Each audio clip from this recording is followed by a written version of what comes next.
I am back, guys. Done eating. Didn't want to do that on camera and stuff. I know Zach is supposed to be joining in a few minutes.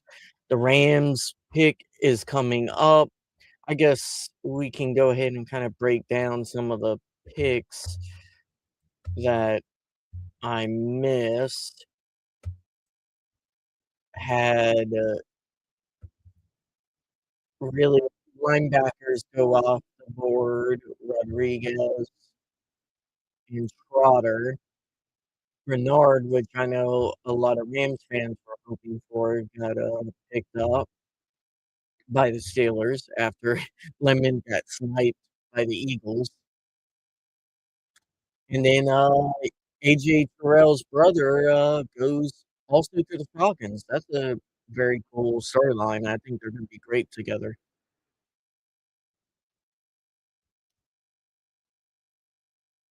Okay, who is the Panthers getting?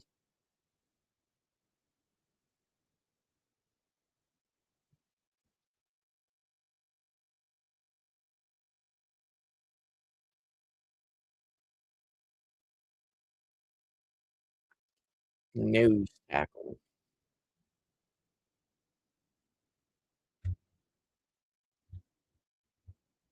Got a lot of defenders coming off the board this round. A lot of defenders. It's really the 3 wide receivers that have gone, which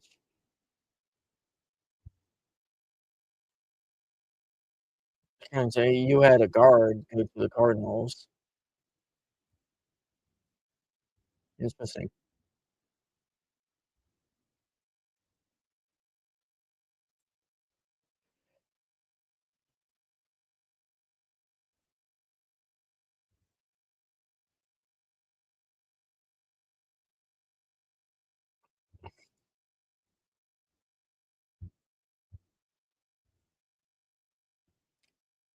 Got 10 more picks between us.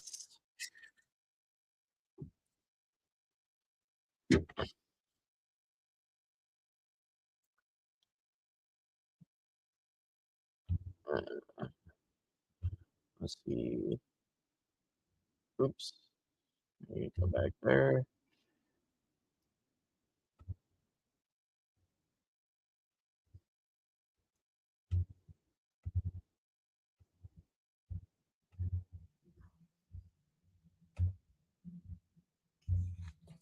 So McCoy is still falling because of his injury concerns.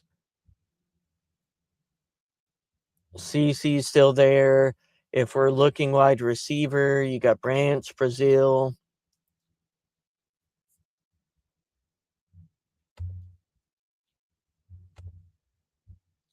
Antonio Williams. I don't know. My gut just tells me Antonio Williams will get picked. It'll be either Brazil or Williams. At least that's what my gut is telling me.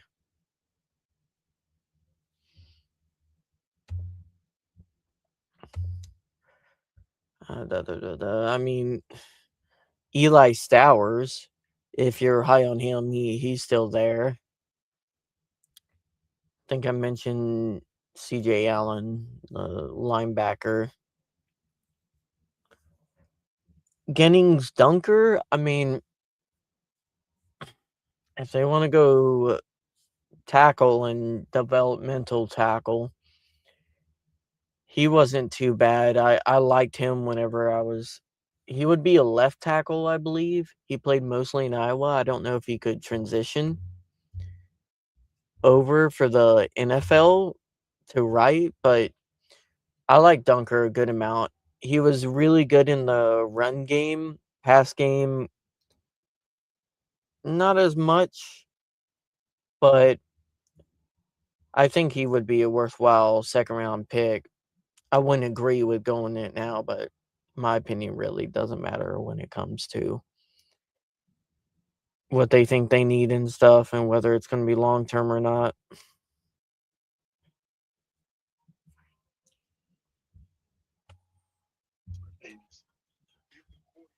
Oh man, Oh, hey! You Jumping right on in.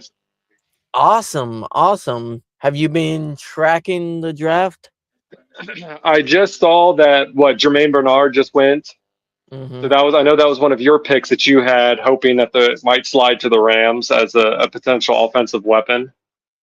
Yeah, it's kinda interesting to see how the wide receivers have been not going off the board as much as I thought they would.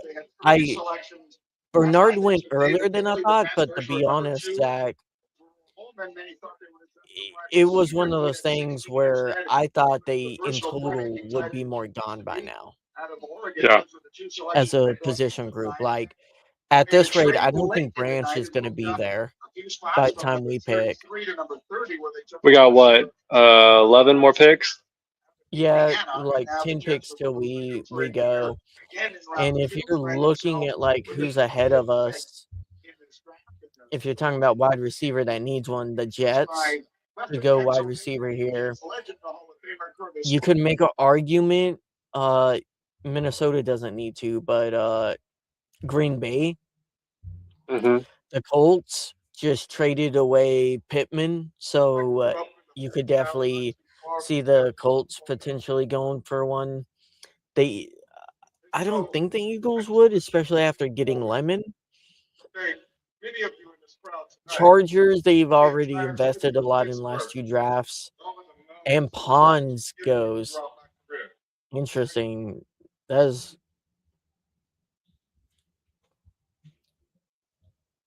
that's a little yeah. I guess that isn't too early. D'Angelo Pons goes to the Jets, Okay. so he's off the board also. Another Indiana. What about you, Zach? Do you think any of these teams kinda jump off to you as, like, you think they would definitely go for wide receiver? You can make argument for the Texans, potentially. Um, Yeah, I think a lot of these teams are they have the potential of needing somebody, whether that's in their two slot or three slot. So it's all going to be a matter of what they think that their true needs are from each team. Uh, Sorry, I'm trying to keep up on the draft stuff all at the same time. But so I don't know how much you've talked about. So what are your feelings currently as are you in agreement with me that we need to be looking at a wide receiver at this point for using our next pick? I'm gonna make the same position as made in the first round. I think we should address either wide receiver or cornerback. I wouldn't be upset if they went linebacker. I don't think they will because this team just doesn't value linebackers, Hmm. but I wouldn't be upset at that. I think that would also not be a terrible decision, but cornerback, we don't need a nickel, so, like, another outside guy who can, like, rotate in. Not that I don't think the rest of our depth is terrible, Sure. especially getting both Chiefs cornerbacks. I would just feel so much better just in case of when those guys goes down, if we have, like, a 2nd round, 3rd round cornerback to also, like, develop behind those 2. And Right. then, wide receiver 3, someone who's like a returner or something, that also can, help alleviate some concerns if Adams gets hurt. Right. Yeah, so if I'm thinking right now, we stay in the second round. I definitely think we need to go offense. We need to go with Mhm. a offensive weapon for Stafford. Then maybe go back into the third round and maybe look at maybe a defensive back or something like that. That's kind of my preference going into this. But we'll see what the Rams do here in about nine more rounds. Um, what are I don't know. Have you gave your kind of post thoughts of after we picked up Ty Simpson? Has anything changed in your opinion? I touched on it for, like, 30, 40 minutes, more in the sense that 30 and 40 minutes, huh? That's it. Yeah, I mean, we talked a lot about it last night, We and it did. kinda dominated the stream, and, to kinda summarize it again, I think overall the fan base has to get better at when they disagree about something, not getting so toxic about it, first off, Yeah. because 'cause I've seen It's people not. on both sides of the opinion get Want to get make sure this is very clear. This isn't Ty Simpson's fault. I mean, he was No, chosen to be on our team, so we should be yeah, all embracing Ty Simpson as a Ram. You can ye criticize the decision by Les Snead and Sean McVay. Sure, that's fine. We both agree that that is not what we would have picked, but we are not the GM. We don't get paid millions of dollars to be the GM or head coach. They know their system internally better than we do. We're tending to look on how can we win today, not always looking at how are we going to look in the future. Though, yeah, that's what a lot of fans no, do when Stafford is contemplating leaving. no, it's definitely a fair point. I will also say it is perfectly makes you a fine fan to have a disagreement with the decision. And Yeah, the people who want to sit there and say you're a bad fan because you don't agree with XYZ decision, guys, Sean McVay and Snead aren't perfect individuals, and you can have disagreement with that. Now, I will agree with you 100%. They are more qualified, they have been doing it longer, and yes, Zach, they have their jobs on the line. So I definitely will give them credit in the fact that I know they scouted him, I know they like him, and they both made the decision to draft him. I hope it works out. It is in best interest that I am wrong and that people who are wrong about this are wrong. I just think yeah. the kind of discourse has gotten a little toxic when it necessarily shouldn't, but it's the internet and the Yeah, I internet's mean, gonna I've been internet. I've been going back and forth with people all day on X, trying to give people maybe a sense of where the Rams are at, and even us looking at the press conference last night, we were seeing how weird Sean McVay was acting. But then when you kind of, the reports that come up later this afternoon, where you kind of think about it, is like, can you be so? I mean, I think they could have showed a little bit more emotion to it, but I think that, but you have to also think of it as they have their MVP still planning on being their franchise leader for at least this year, definitely next year, probably, and maybe even a year after that. So you can't necessarily just be like, all like, yeah, we got our dude. We're so excited. He's going to do great. They have to make it, they have to show that Stafford is the guy in charge for the next couple seasons. Yeah, I also pointed out, like, a commentator on Rich Eisen's show said it kinda perfectly. I don't necessarily disagree with the pick itself, I disagree with the timing of the pick being this year, and I think, regardless of what my opinions are about the prospect, I can't speak to him very heavily outside of I watch a lot of SEC football, and at least from my perspective, I didn't mainly scout quarterbacks because I didn't think we were going to be taking one. So Yeah. I didn't look into that. I look around where I think people are going to be for the Rams, and I look at like 4 or 5 people around positions I think the Rams need, and that's kind of how I do my scouting process. And I go Yep. through and watch. Guys, I have 2 jobs. I have Oh, 2 jobs. I'm married. I don't have uh, time to dedicate it like the scouts do.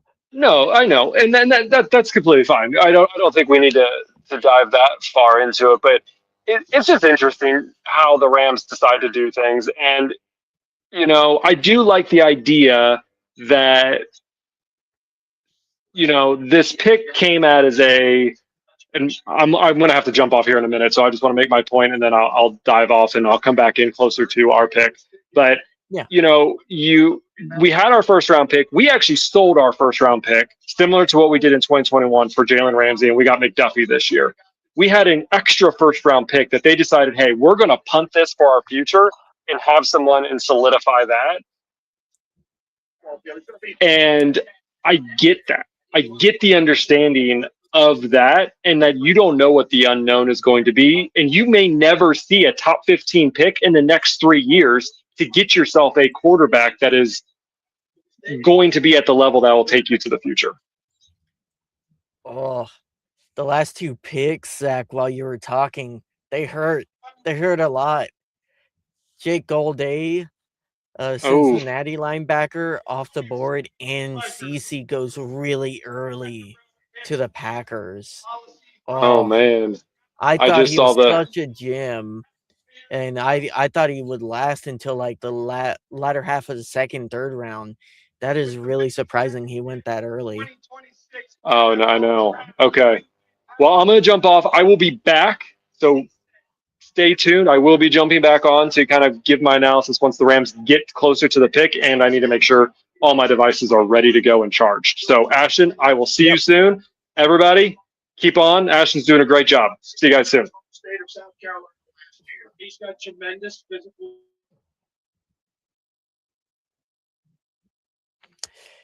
Yeah, that's oh, that is a brutal 2 picks in a row.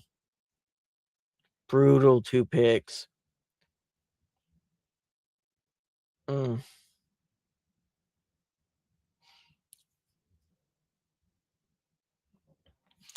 Well, after he left, please, just a reminder, guys, like and subscribe and comment who you think the Rams are gonna go after or what position you think they're gonna go after.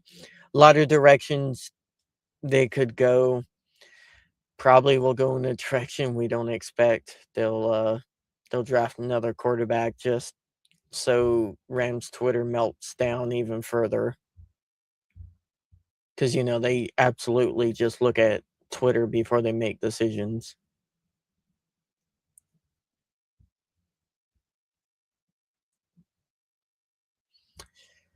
Let's see. McCoy is still falling. Man, CC went before McCoy. That's wild.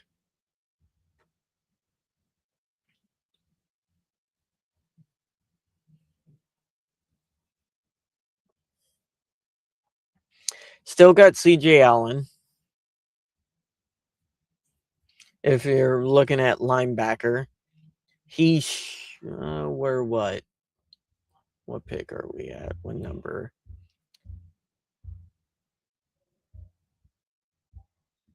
We're at 53 overall, so we got 8 more picks.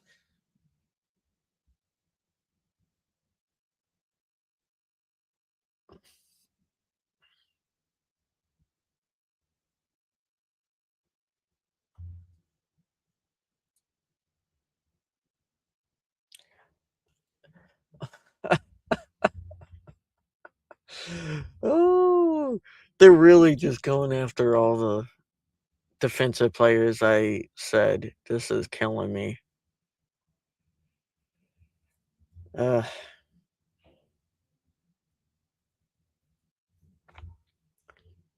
and guys, I really expected most of these defensive players to be late second rounders. I did not think they would be going this early.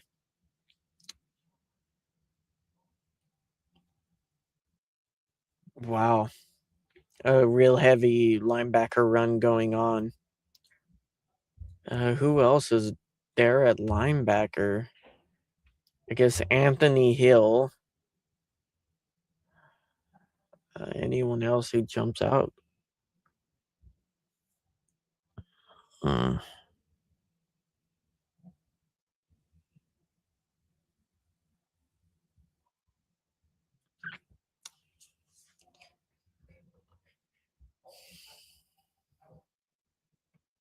yeah, I guess Anthony Hill is a possibility for the Rams if you're looking at linebacker.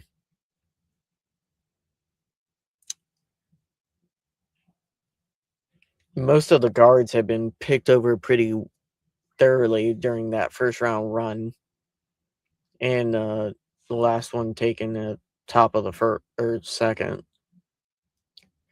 Max Clare, another tight end, that I do think is kinda underrated. Needs to work on his, blocking in general. His inline blocking was better than, the tight end drafted in the first round. I'm blanking on his name right now.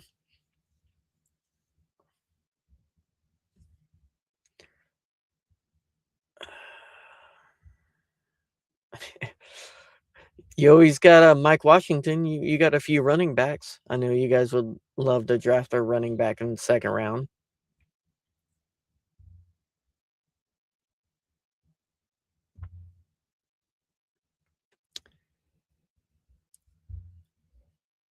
Eli Stowers. Interesting. It does make sense they just re-signed Goddard to a one-year deal, so they do need someone behind him.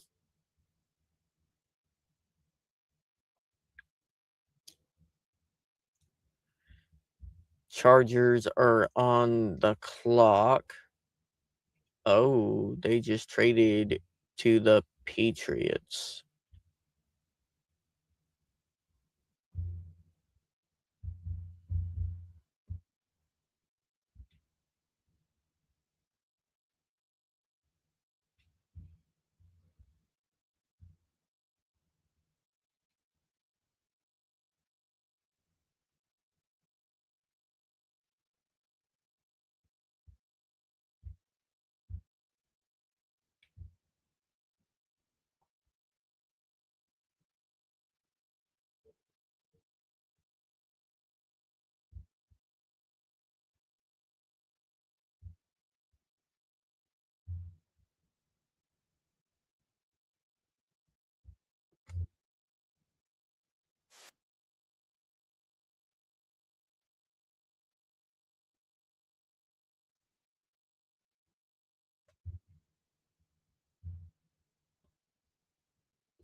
Mm,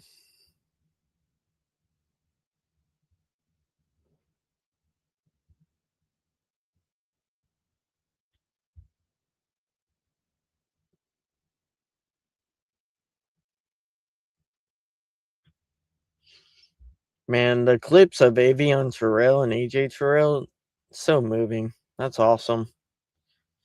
So rare you get to see family and siblings play on the same NFL team.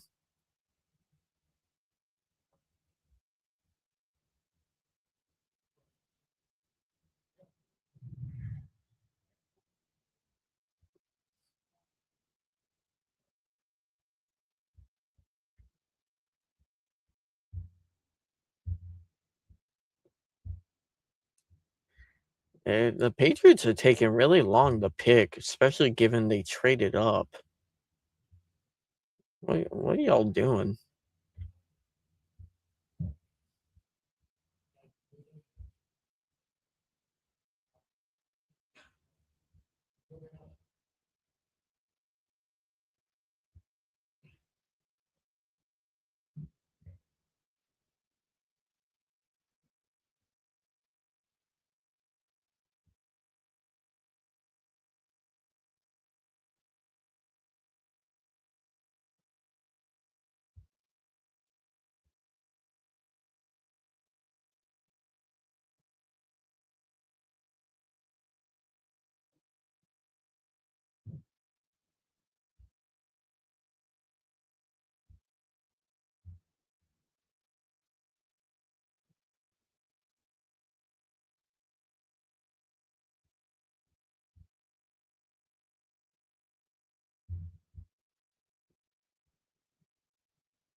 Am I missing something? Is like I'm, like, trying to look on Twitter to see if they made the pick, and it's not even on Twitter yet. Like, what are the Patriots doing?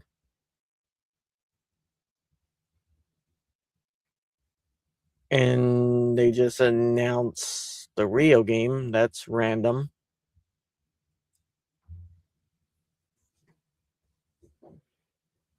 Okay, the Patriots took almost the whole time after trading up, which is really weird.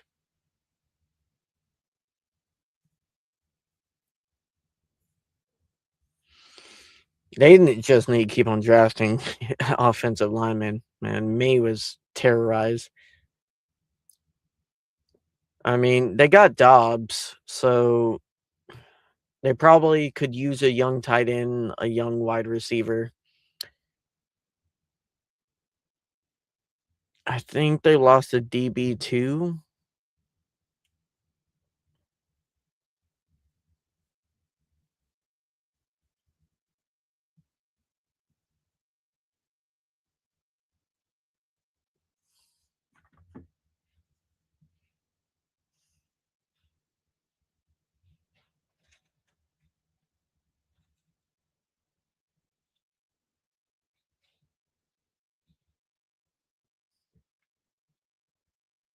Gosh, this is like the biggest. It was moving so fast before the Patriots.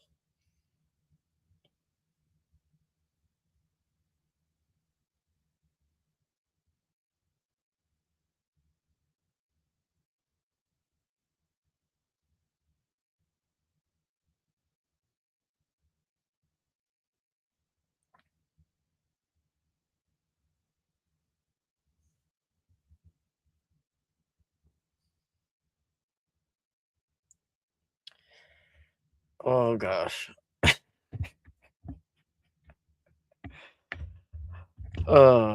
Twitter. Oh my gosh. I just saw a post of like Ty Simpson talking about Kelly Stafford doing the really nice message, like offering to help out the family and everything, and them being very classy. And of course, the retweet said, "Not the first time she's hit up a backup quarterback." Gabe Jacobs. That's why you traded up and caused us to wait for Edge? Lovely. I mean, the wide receivers aren't going through a heavy run like I thought they would be. Uh, Philly is getting, the 98th pick for Jonathan Grenard. Interesting. So Vikings are getting a 3rd round pick. Man, Philly is getting aggressive, ain't they?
Who did they take? Nate Board catcher, tight end. Jags need a. Oh well, they have Strange. Ooh, why did they go? Strange was having a good season too last year. Interesting.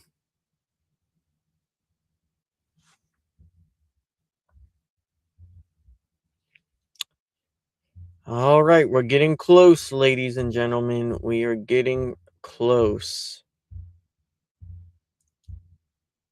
I'm trying to wait until like two more picks before I start going over the possible selections. Trying to see if I can get any like drops or something about what the Rams are looking for.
Da, da, da.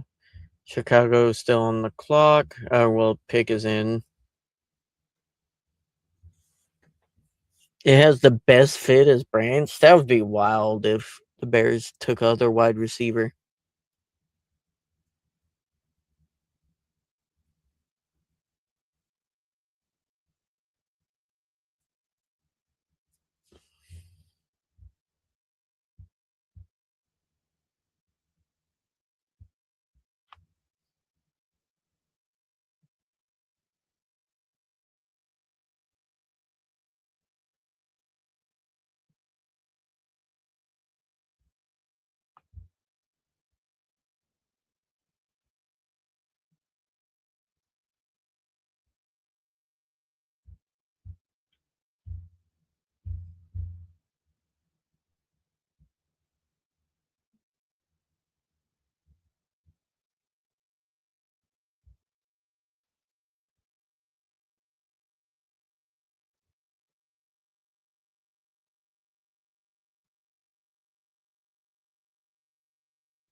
Yeah, that's a good point. Blaine just posted about like one of the reasons why McCoy would probably be off of their list would be because of their history with like knee injuries. Todd Gurley, Ernest Jones.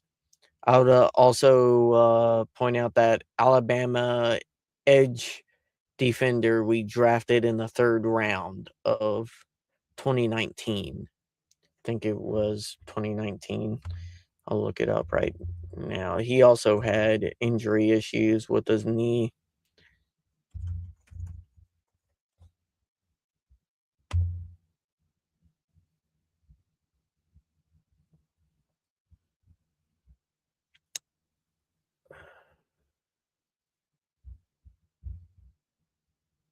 Maybe it was 2020. Terrell Lewis. Yeah, it was 2020, not 2019. 1 year off. But yeah, Terrell Lewis also had injury concerns. He fell because of that, and he didn't play much for us. He wasn't able to get on the field. He had a few injuries. I think he did play for us for 3 seasons. Yep, 3 seasons, and then out of the NFL, unfortunately. I think he went on the practice squad a few places his last year. But I agree with Blaine there. It it'd be kinda shocking for McCoy, given how this team has reacted to injuries lately, but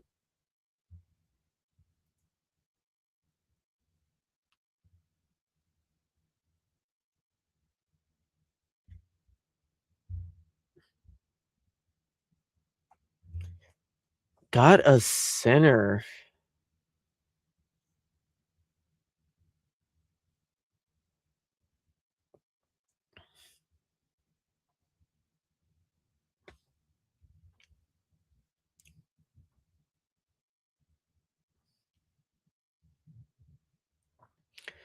Alright. We got 3 picks till the Rams. Who is officially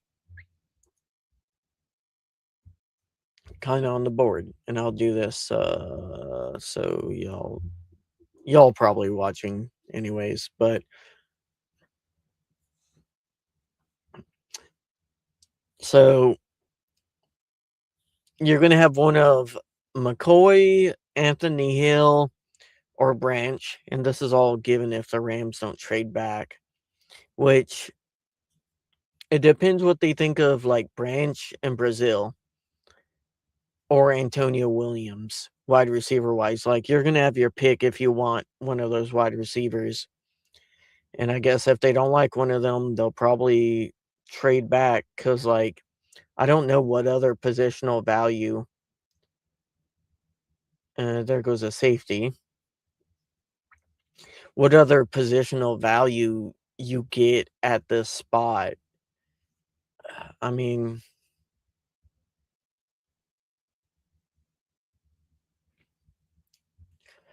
Jalen Kilgore, he was good for South Carolina. I'm not nearly as high on him for the second round personally.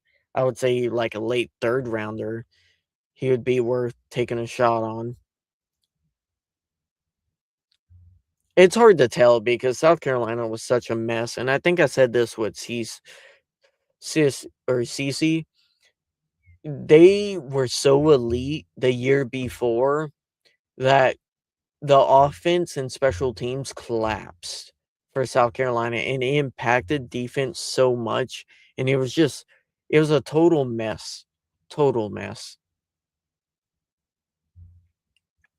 And it's kinda hard to tell who's doing good, who's doing bad sometimes on those teams where everything is just going wrong. I think South Carolina had, like, a historically bad offensive line. They were the worst or, like, ranked bottom 5 in college football.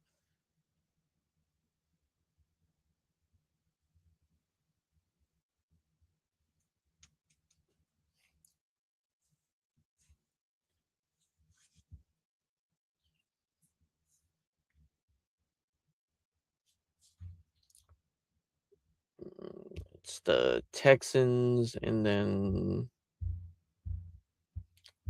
I think the 49ers right before us. No, Titans. Did the Titans just trade to jump us? Or have they been there? So Buffalo via Chicago. So Buffalo traded to the Chicago's pick to the Titans. Well, Titans definitely need wide receivers. I know they got Tate. Mm, they have Tate, and I know they signed the Falcons veteran. He played for the Falcons, got suspended for gambling. Let me look it up. I'm terrible with names, guys. I'm a face person. Like I can recognize and I know the faces of people. Takes me forever to learn names.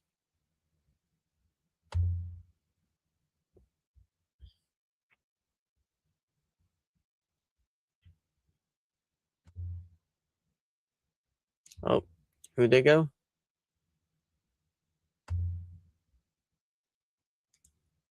Michigan tight end Marlon Klein.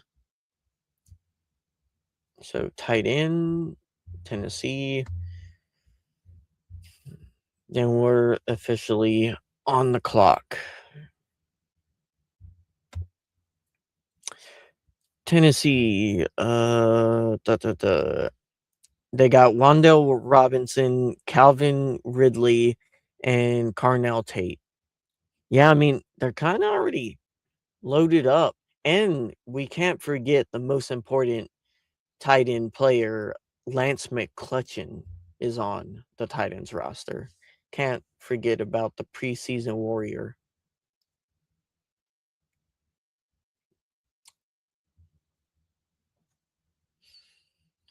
Yeah, so gonna have our pick at a few wide receivers. I like a lot of the tight ends that haven't been picked. So tight ends, I think Max Square and Lee are underrated, and off the belt, kind of a monster. Zach, welcome back to the stream. We've Getting been kind of close. we're We're getting next close. up. We've been covering, and the wide receivers have been falling. They have been falling to us. So where are we thinking? Oh, who knows? It's still showing as QB as a need. So for us, I don't think so, but okay. oh, I mean, you want Back to to know back the quarterbacks. QB, What are we? Zach? The Cleveland Browns? Like what? I mean, How many QBs did but they draft last year? You know, 3. But Zach, insane. like, I'm kind of interested why some of these teams have went the tight ends they have gone for. They're more like blocking safer tight ends. Besides Stowers, like Stowers was always the consensus tight end too, so that makes sense why the Eagles went Stowers. I mean, are you against getting a tight end here if they go that route? I mean, I just think it's. I think I would rather have a wide receiver at this point. Like you have Ferguson, who you put in time and you put in effort, and you got him with your, high up last year with your first pick, and then you've already done that, and you have Higby. You still have Parkinson. Like you still have tight ends on your roster. So you might want to look at that for next year. But for right now, I still think you need a wide receiver. As much as I like Whittington, as much as I like Memfield, as much as I like Xavier Smith, they have not shown. They've shown, especially Munfield more has shown spurts of greatness and overall. But like there has to be consistency. There's not that consistency that we saw with previous players like Puka Nakua and stuff like that. So that's what I'm looking Mhm. for. We need consistency. And if it's in the tight end, great, because Ferguson obviously wasn't overall, I don't know if he just wasn't used all that much, or he had some big drops. But I really do think that Well, he can't wide block receiver is where I would alone. want to go. That's He'll get better Ferguson's at big that. issue. I think they'll He get better will, at that. but he has to be used functionally as a slot tight end in 12 personnel, basically, Yeah, yeah. or slot All wide right, receiver in 12 personnel. give me 30 seconds so I can get back on. I'm just going to mute my camera and screen, and I will be right back.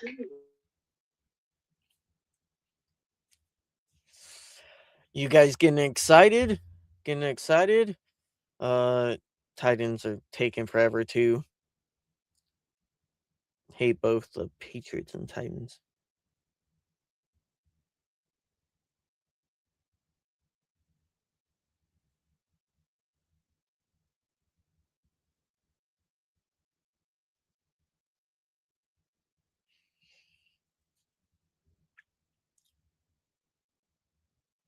Oh, Anthony Hill.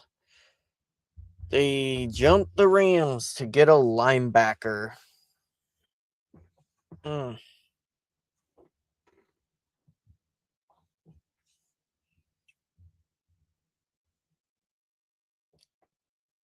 That really sucks. Mm.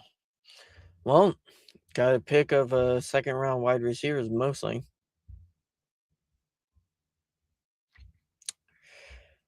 These are the guys the Rams are looking at. All right, Rams are officially on the clock. Yep. Let's So go. the Titans who traded up ahead of the Rams went ahead and took Anthony Hill. It's interesting. I don't know Yeah, really if the Rams were Anthony Hill planning is the on. linebacker. Yeah. I mean, they didn't Now, necessarily. Where were they originally? I don't know. I would have to look. But again, And teams they may jump not have other jumped the teams. Rams. They may have Yeah, jumped like specifically. Denver or Someone else. somebody like. Yeah. They were worried about him not lasting. The pick is in. That was quick. Every other team has taken like 6-7 minutes. Oh, I saw who they picked. I saw who they picked. Wait. I want to Give a watch it. guess. Give a I'm guess. watching it live. Brazil. Chris Brazil. Okay, your pick is locked. Your pick is locked.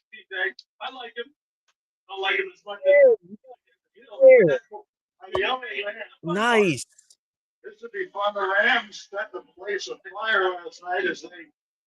Nice. He is definitely underrated. Did you see? Are you on it now? Yeah. I see. All right, Max so Clare. all right, yeah, Max Clare. We got a tight end. So you were hitting it on the nail when you were asking me about the tight end spot from Ohio State. 6'4", 246 pounds. Max Clare did caught 51 balls there in 2024. What are your thoughts? I mean, he was up there with like Justin Jolly and Oscar Delp as like guys I thought who were really underrated going into this draft that I think can be NFL contributors. I don't think he's as dynamic as a receiver as Ferguson is, but he's a better blocker coming out of college. And he is slightly underrated for his receiving ability. So I think he's more balanced than Ferguson is coming out of college. Yeah, looking at his combine profile, he played 3 years at Purdue. Then he played his final year with Ohio State. His draft projection, this is again going from the combine prospects, was rated round 3. So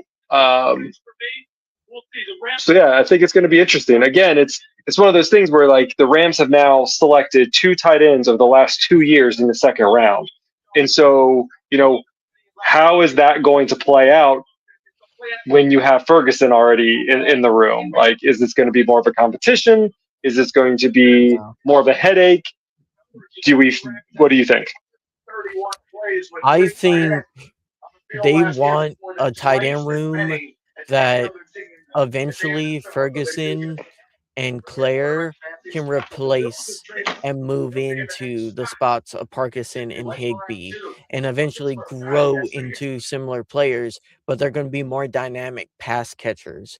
They're going to be better, maybe not better blockers, but good enough blockers to mix in with this 12 personnel heavy package that you're trying to counter these two high shells and kind of Now, be able to bully these teams that are trying to sit in these light packages with these basically safeties playing as linebackers. right. Well, I'm kind of looking at his profile a little bit, and the one thing that again we've kind of stated with Ferguson is his blocking ability, and that is the weakness that his profile shows is that he's not Hmm. strong enough for adequate blocking to sustain at the point. Hand placement at a run blocking needs significant work. Um, let's see, but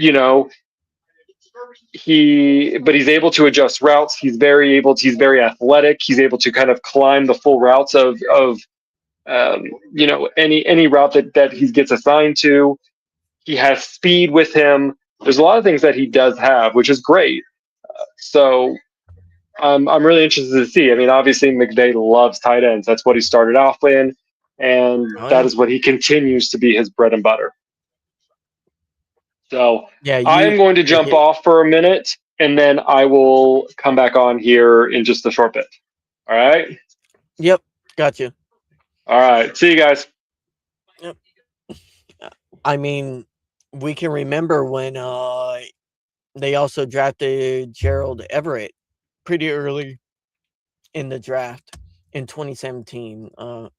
McVay likes his tight ends, and I definitely think it is a valid option given how old Higby and Parkinson is. And I made that point why I don't think it was absolutely out of the question they go tight end there. Let's look, see when our next pick.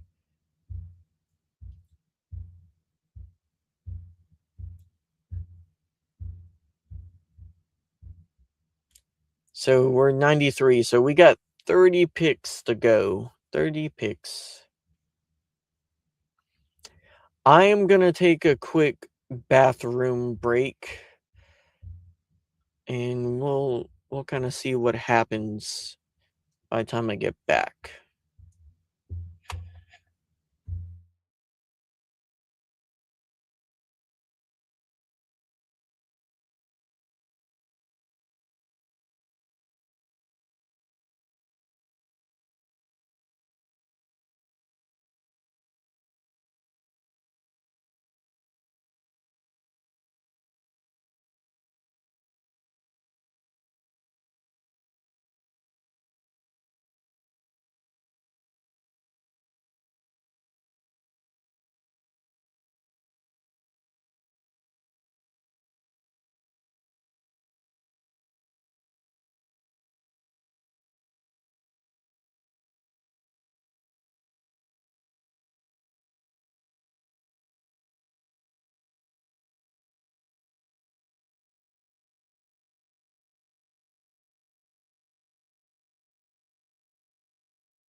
Man, it does not look like Twitter is responding very well.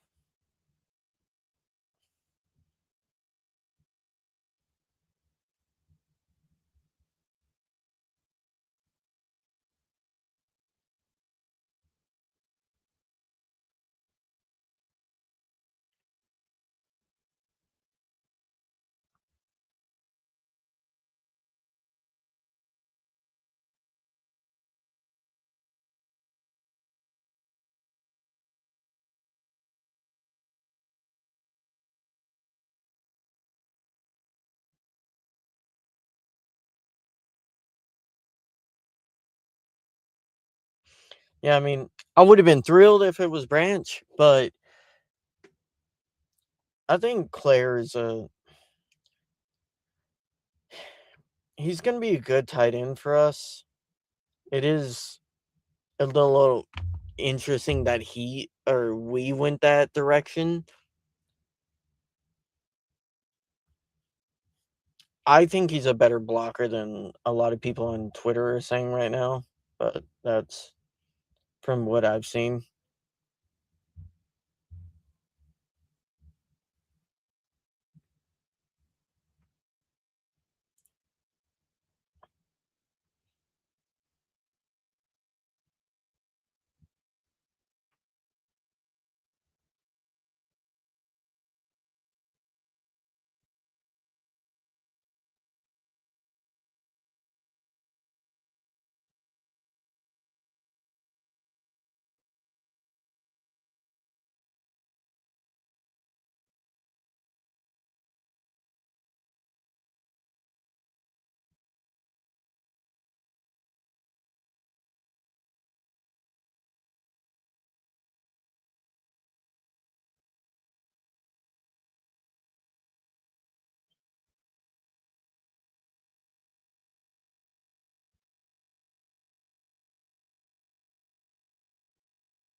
I'm back.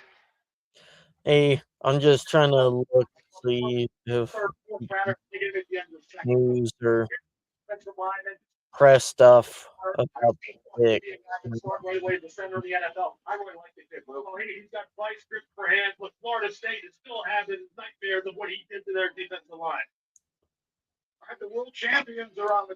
Yeah, people keep on saying we'll have 5 tight ends. I don't think that's gonna be the case, Zach. I don't think Davis Allen is, Yeah, gonna I think. make I the mean, I do think roster. someone there's going to be some. There's going to be some competition this year for sure. Yeah, I For think sure. he'll go in the practice squad. So let's look. Let's kind of look at some of his of Max's stats. In 2023, he had 22 receptions, 196 yards, averaged 8.9 yards per reception, no touchdowns. His longest was 27. This is all in this is in Purdue. 2024, he had 51 receptions, 685 yards, 13.4 was his average, 4 touchdowns. His longest was a 62-yard reception. And then in 2025 with Ohio State, he had 43 receptions, 448 yards, averaging 2.4 and 2 touchdowns. His longest there was 39. But I but again, once you go to Ohio State, they're going to be very wide receiver heavy, not always utilizing their tight ends Mm-mm. um, They as also didn't much. have the best QB play either. Right. So, you know, caveat to that, but 51 receptions, 685 yards in 2024 with Purdue.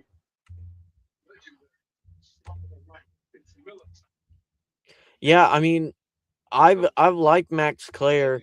The problem with Max Clare with me, it wasn't necessarily a problem with him. He was like the all around tight end that when I watched, I was like, I like everything with him. I don't love anything specifically.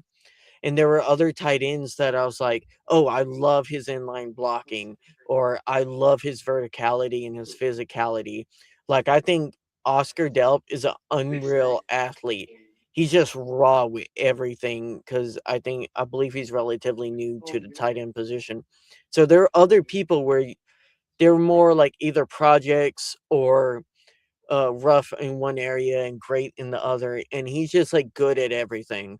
So it's kind of reminiscent of the Everett pick, if I have to be honest.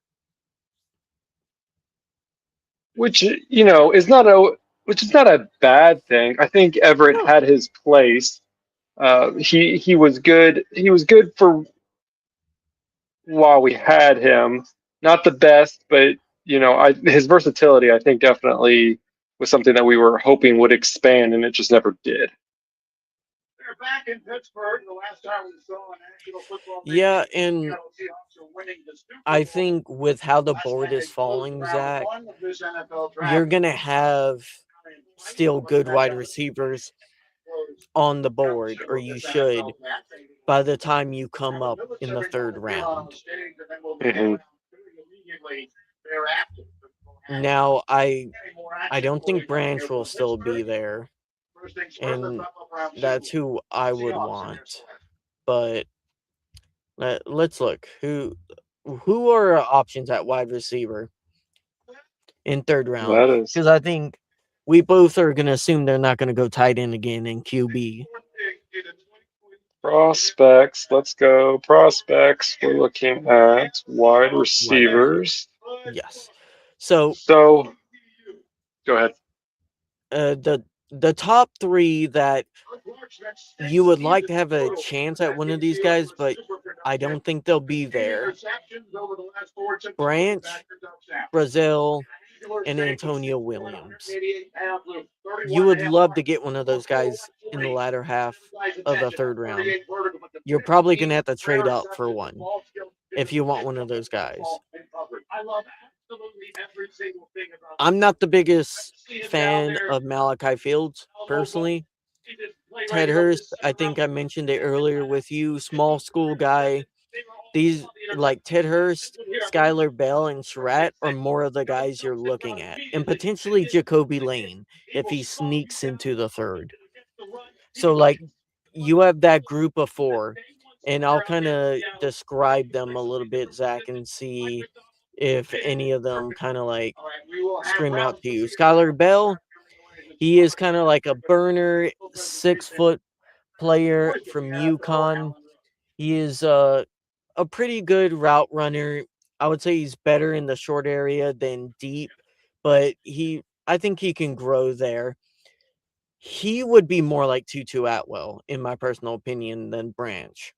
He's more of Hmm. that size, more of that weight. Uh, doesn't have as much upper strength as Branch. Ted Hurst, he's 6'4", 206 pounds. He is very physical, tough at the catch point. He is more of your prototypical like X outside wide receiver. The question is, can he separate against press man on the NFL level? Can he separate against NFL DBs being a kind of like a small school player? And then Surratt is, I think we mentioned him kind of earlier, just a really great route runner. probably the best out of all these guys, uh, up there with Antonio Williams with mid-level routes and what he can do there. And then I think Jacoby Lane's the other like pretty all around all a well-rounded player, but probably a little bit better more physically, I would say, than Bernard overall. I think I think he's a little bit taller, but Bernard's a little bit heavier. I am looking at these guys at the same time that we're talking about them.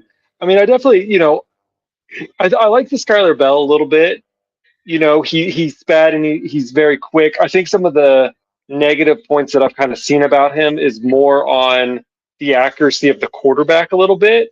If I think maybe if he has a more accurate quarterback like Stafford, I think that he's going to have a better opportunity. The question is, will McVay utilize a speedy receiver? We saw what happens when you have someone like Tutu Atwell, who, when he was on the field and he was targeted, was productive.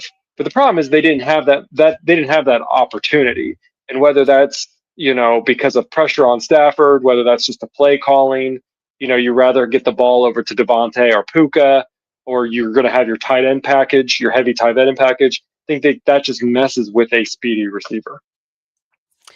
Would you be interested in a player like Ted Hurst, a small school wide receiver, a guy that's 6'4", 206 pounds, very Mike Evans-ish in his build and size, and they did try to get Evans. They wanted someone else to threaten in the red zone, someone that Stafford can just throw those chunk balls a little bit high and kind of egg the DB. Do you think that's an option there?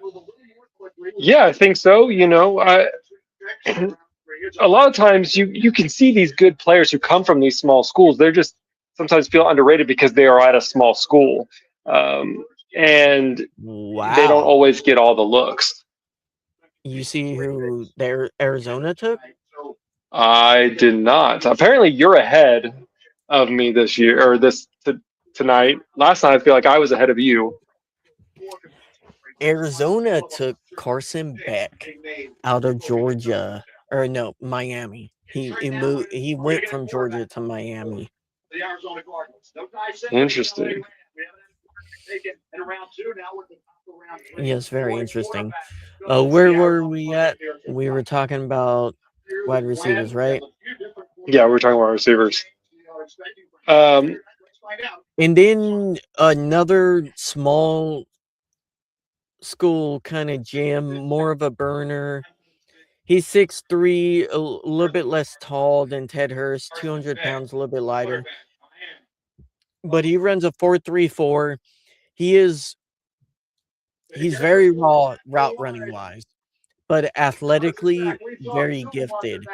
Bryce Lance is he's someone he kind of mixes both Ted Hurst and Skylar Bell. He is quick, mhm. he is big, but from a small school and very, let's say, raw when it comes to route running. Where are you at with Malachi Fields from Notre Dame? Just curious. He's big and he Some of the things tested it's a little. good.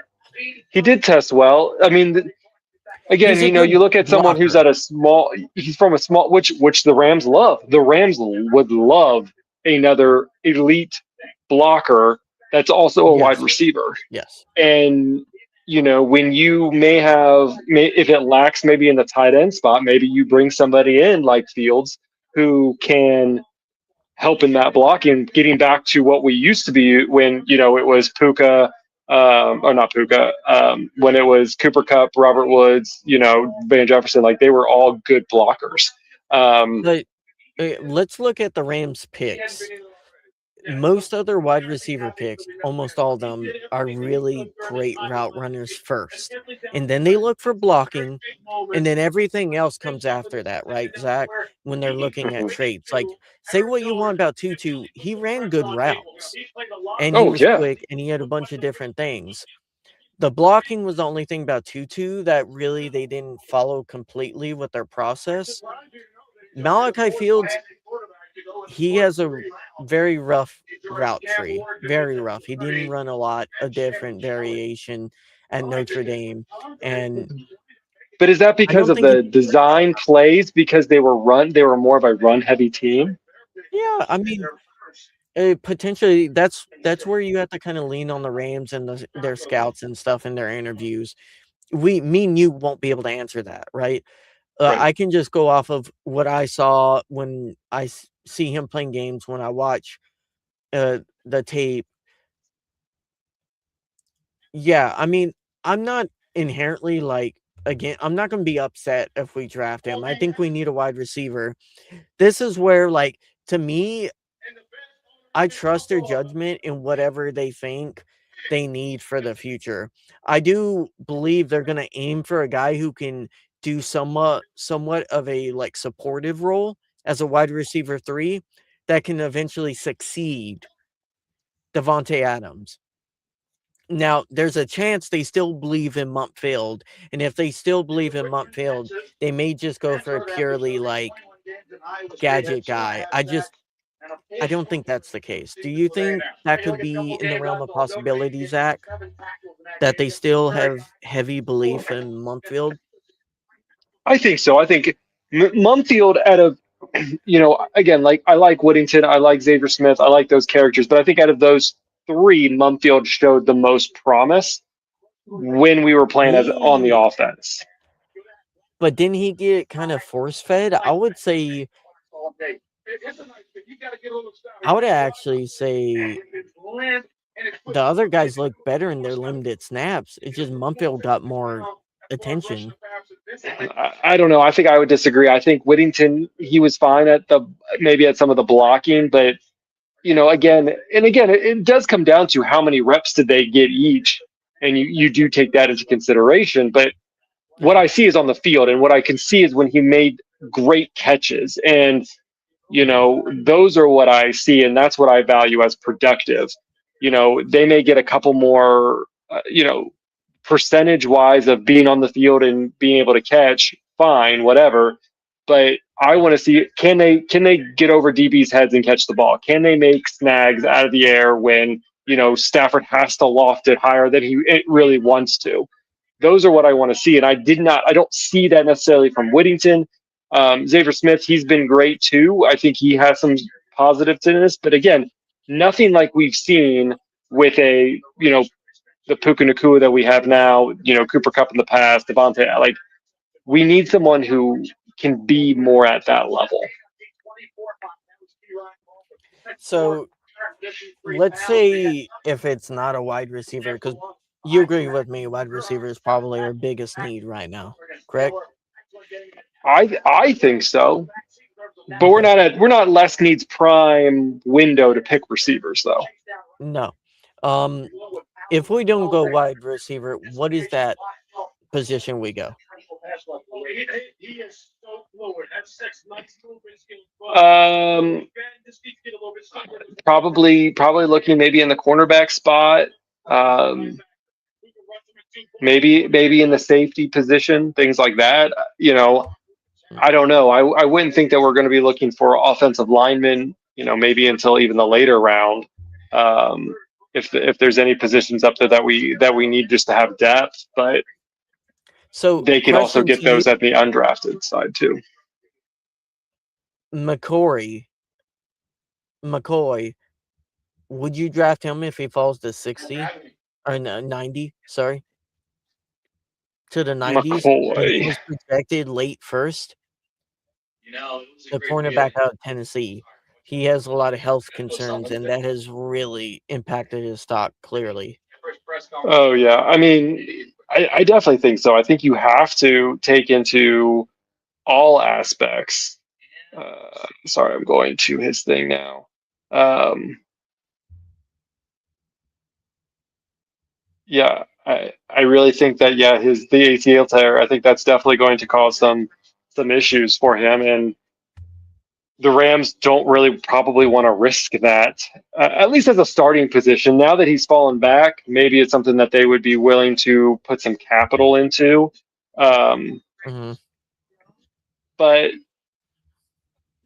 right now, with the picks that they did with getting McDuffie, and I don't know if that's now a big need.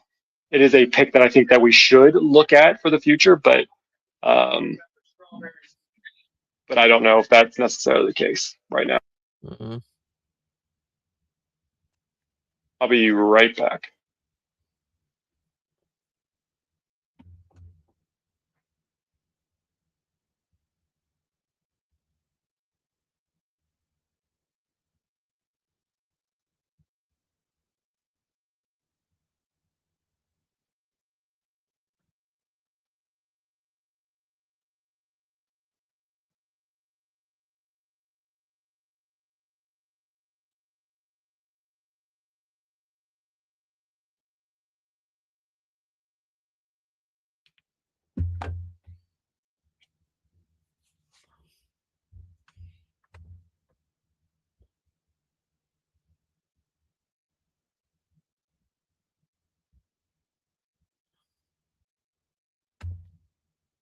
All right, back at it.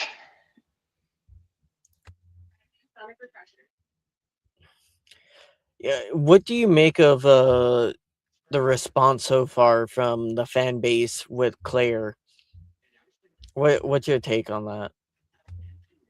I think people are still kind of going through what most people said. There's some positives to it.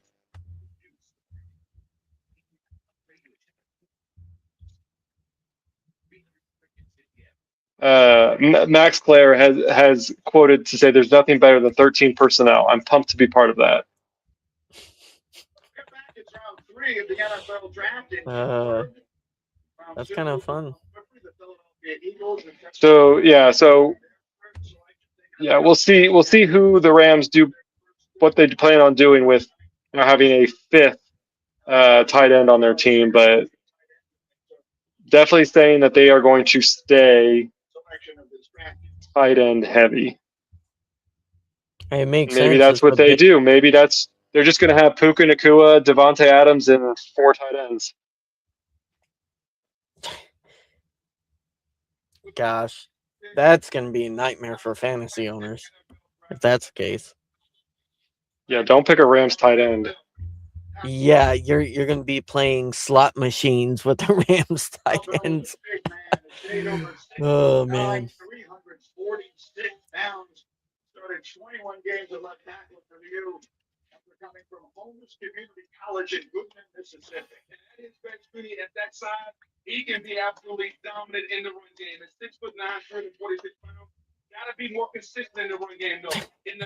Uh, Caesar Caesar says on Twitter, I expect that AJ Brown notification to hit my phone after tonight's BS by Snead and McVay. Some people are not happy. Again, I'm going back to we are not at Les Snead and Sean McVay's prime wide receiver rounds yet. 3 through 5. 3 through 5. We're almost there. We're currently in it for it. So we'll see what happens. I mean, Well, man, everybody wanted the Rams to go 13 personnel. Guess what? Every play next year, 13 personnel. We're just gonna slam it in your face. there's plenty of raw like small school wide receivers, and we have some good history with those.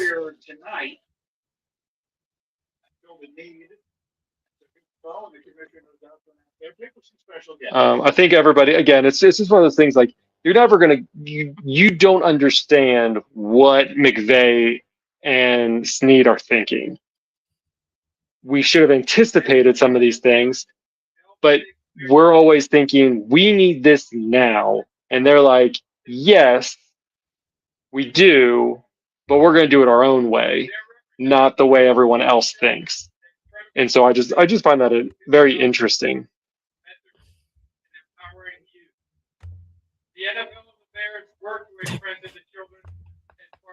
I just love how a lot of the fan base is just like, I'm confused. It's like, guys, we have two tight ends that are all in on 1 year deals. When you don't have wide receivers, well, you got to fill them with tight ends. You just have to have tight ends that play like wide receivers. That's just all you need. I could definitely see them pushing Ferg to be more of a primary slot in 12 and 13 personnel. My favorite quote so far is 14 personnel? Have all tight ends on the field, no receivers? That wouldn't that just be 4 personnel? Or well, no, I guess that's the running back. It's the second one or first one. Who needs Why running not backs? just do five? We'll Do we'll 5 just throw personnel. tight ends. We're just Yeah, we're just gonna put we're just gonna take out the running back too, and we're just gonna fill it in. yeah. We're gonna have a tight end for the running back, tight end for all the receivers, tight end for the tight end. Eventually we'll Let's have tight trade ends for for the Kyle center. Pitts, man. Trade for Maybe they Kyle can Pitts. maybe they can play left tackle. No, I wouldn't go that far.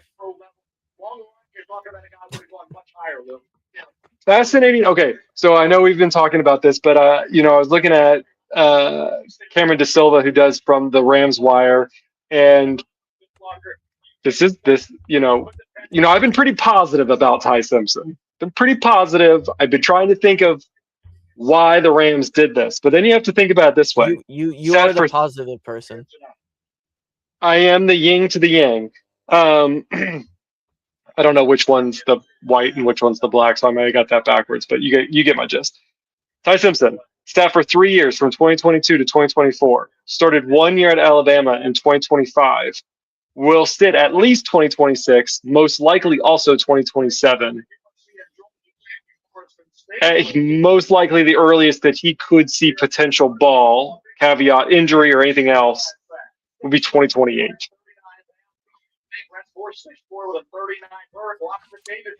That is the point that I guess I've been trying to think positively about it of how good this could be, but then also saying, well, he's only may have 1 year of professional college experience before he could be the heir apparent I to mean, that's what I said. Stafford. And he wasn't even healthy the full year. He got hurt in like week 10, week 11. All right, I think he hurt his ribs. I don't know when that was. So, yeah, Zach, I mean, I think best case scenario, it's only 1 year. We win the Super Bowl, he sits, and then he's starting next year after Stafford and Adams retire, right? Say it again. I said best case scenario, he only sits a year because we win the Super Bowl. Stafford and Adams retire. Correct.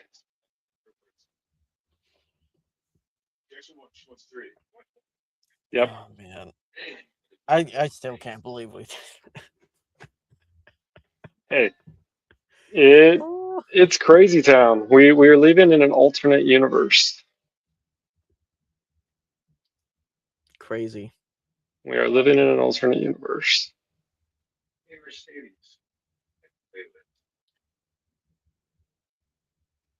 All right, keep going, looking through. We got a ways to go, don't we? We still have like 20 something picks before it's our turn. Did I'm they sure adjust the the time during the third round? Like, is it shorter? I'm sure they'll need they may trade up, Zach. I would just watch out for them trading up for tight end 7. Okay? I think at this point, why not take all the tight ends in the draft? Just every one. Why didn't we just use Sadiq for our first one and then get Max with our second one? And maybe one of them can play quarterback too. That's what we need. We need a tight end who's also a quarterback.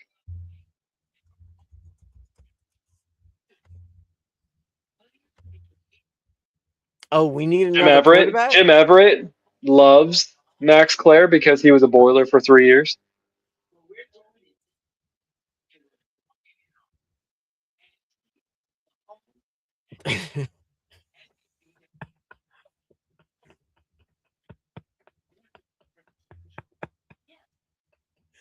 Oh man, some of y'all are too funny. Uh, uh, maybe I should like just scroll Twitter on the browser and just react. You want to do that real quickly? Hopefully, we don't see anything crazy. What do you want me to say? What do you want to do? Scrolling reacting the Oh, Twitter live while we're waiting for the middle of the third. yeah. Let's see. Are we maxed out yet at tight end? Good one, Jim Everett. Let's see. We're going all in on 13 personnel. Okay, Twitter, we're putting y'all on live. Behave. That's yes, behave. Behave yourself. There's that Ty quote. Simpson says I'm a guess I'm a redneck in Los Angeles. We'll see how that goes.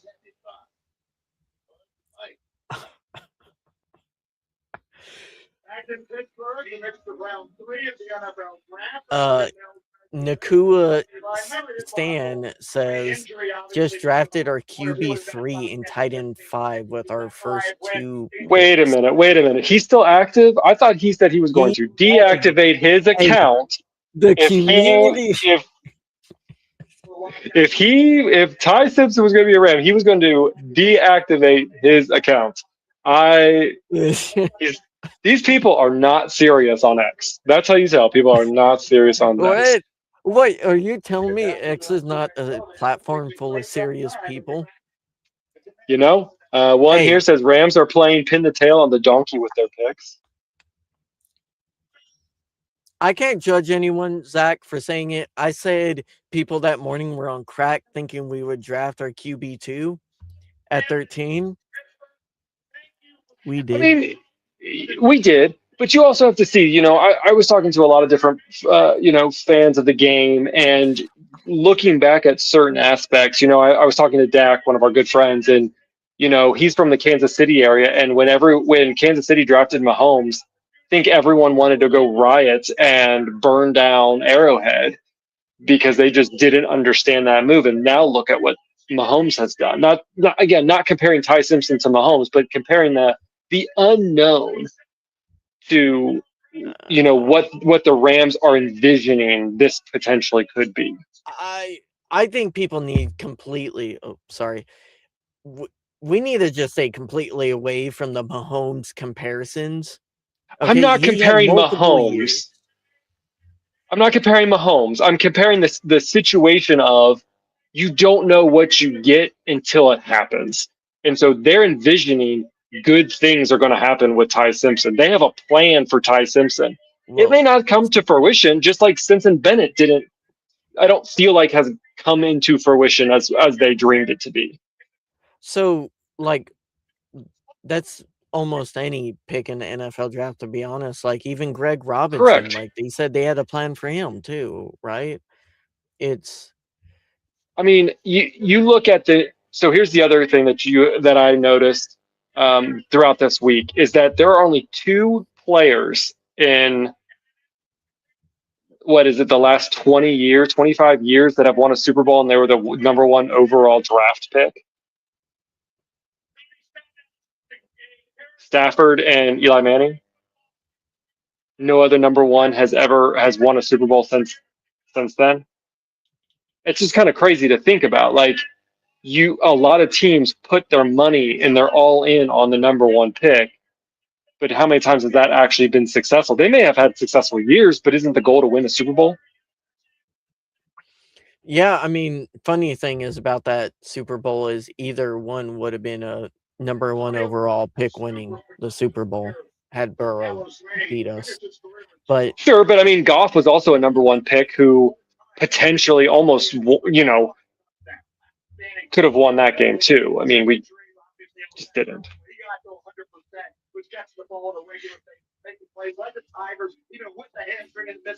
So Good clip, it's all no interesting. context Rams.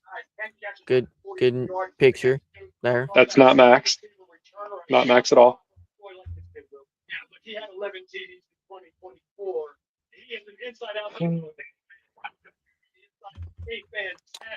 Um This is I like. Did you see Otto's response? People complaining about five tight ends now, but wanted to take on Sadiq. yeah, Fair. I I mean, mean, that's a fair criticism. I mean, we wanted I'm Sadiq in the being first round. consistent. I said taking a tight end is not the was never going to be issue. I like Claire as a player. I don't know how much in the second round, but like I liked the idea of taking Sadiq too. I thought he would bring something in the receiving game, and he just needed some work on the inline blocking. I think Claire is better on the inline blocking stuff personally. I know I've seen some people saying they think he's a worse blocker than Ferguson. I just don't agree with that. Uh, and he's a better wide receiver than Ferguson, and I also don't agree with that. I don't know.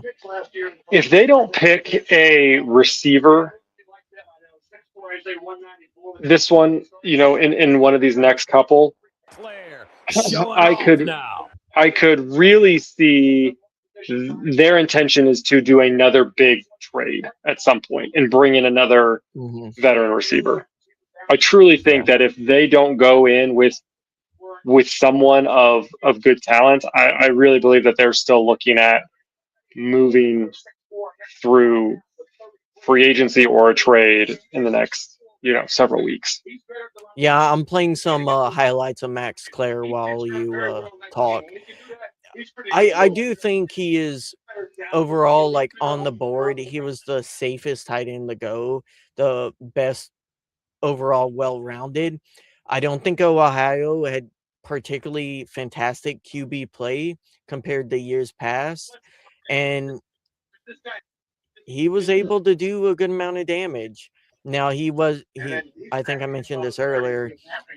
Physically, he's not up there with the like Oscar Delps or the Sadiqs, but he's still physically gifted, and I think he could continue to grow in the other parts of his game. Hey, Andy. Yeah, I mean, I'm happy about it. I think what I'm getting from the fan base is a lot of people are confused why we took other tight end. I don't necessarily think that's a issue personally, just because of the contract situation with our other two tight ends and how old Parkinson and Higby are getting. Now, I don't think either Claire or Ferguson are going to take in blocking snaps away from Higby or Parkinson. I just don't see that. Zach, do you think there's a chance that Higby or Parkinson could fall off a little bit in inline blocking to give one of these two younger guys a chance? Yeah, I definitely could see that. I mean, I could also definitely see that Max Clare is also going to kind of sit back this season and kind of develop in the background, develop with Higby, develop with Parkinson, develop with Ferguson, and we'll see him here and there. Obviously McVay loves the hot hand, so if he sees talent, he's going to utilize it.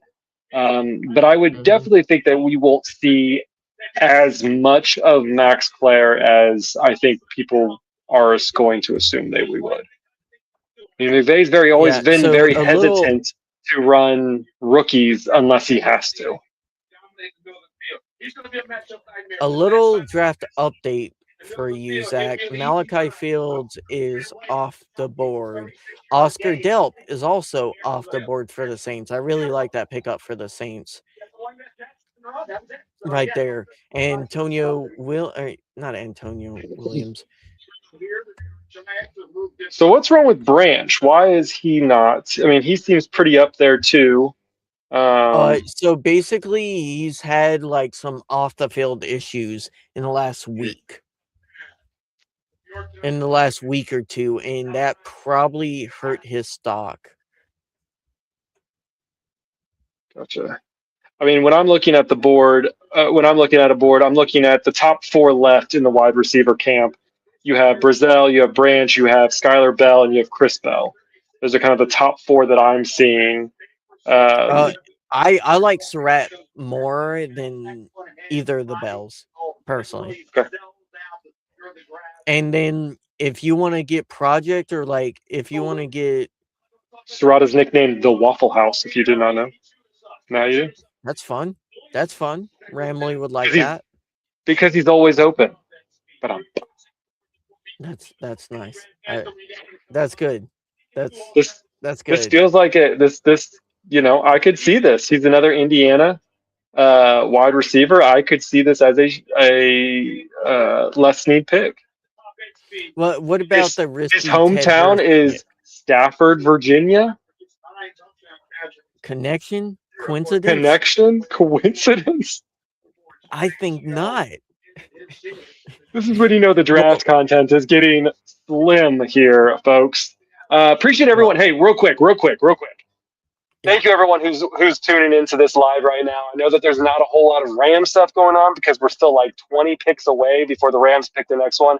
We appreciate everybody who is joining us. Please make sure you like and subscribe to our YouTube channel, youtube.com/at East Coast Rams. If you're watching us on X, great. Subscribe to our YouTube channel. We also have a YouTube live chat going on right now. Please feel free to drop your comments down below. We would Yeah. love it. If you're on our YouTube channel, make sure you're following us on X at East Coast Rams. It's kind of our biggest place that we interact with you all. You can also check us out on Instagram at East Coast Rams Pod. I wanted to plug those things in here while we're kind of at the halfway point of getting to the Rams picks. Oh. Back to Elijah Okay, Surratt. Oh, sorry. What we got here? I can't hardly see that picture.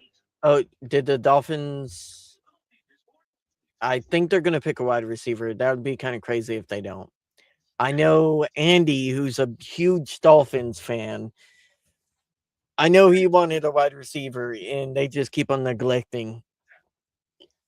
That would be funny if we get a wide receiver before the Dolphins, and the Dolphins traded their best wide receiver right before the draft. The Trotch 365. Ooh, Les Need saw the 06 draft class and said possibly worst draft class in Rams history and said, "Hold my beer." Okay, we That's a haven't little seen the full. premature. It's very premature. We've seen two picks. Very. One of them. All right, here I go. I'm going to go on the defense of the Rams. You can go on the opposition of the Rams. Well, I'm the defendant. You're the prosecutor. We'll start it now. Here's the thing.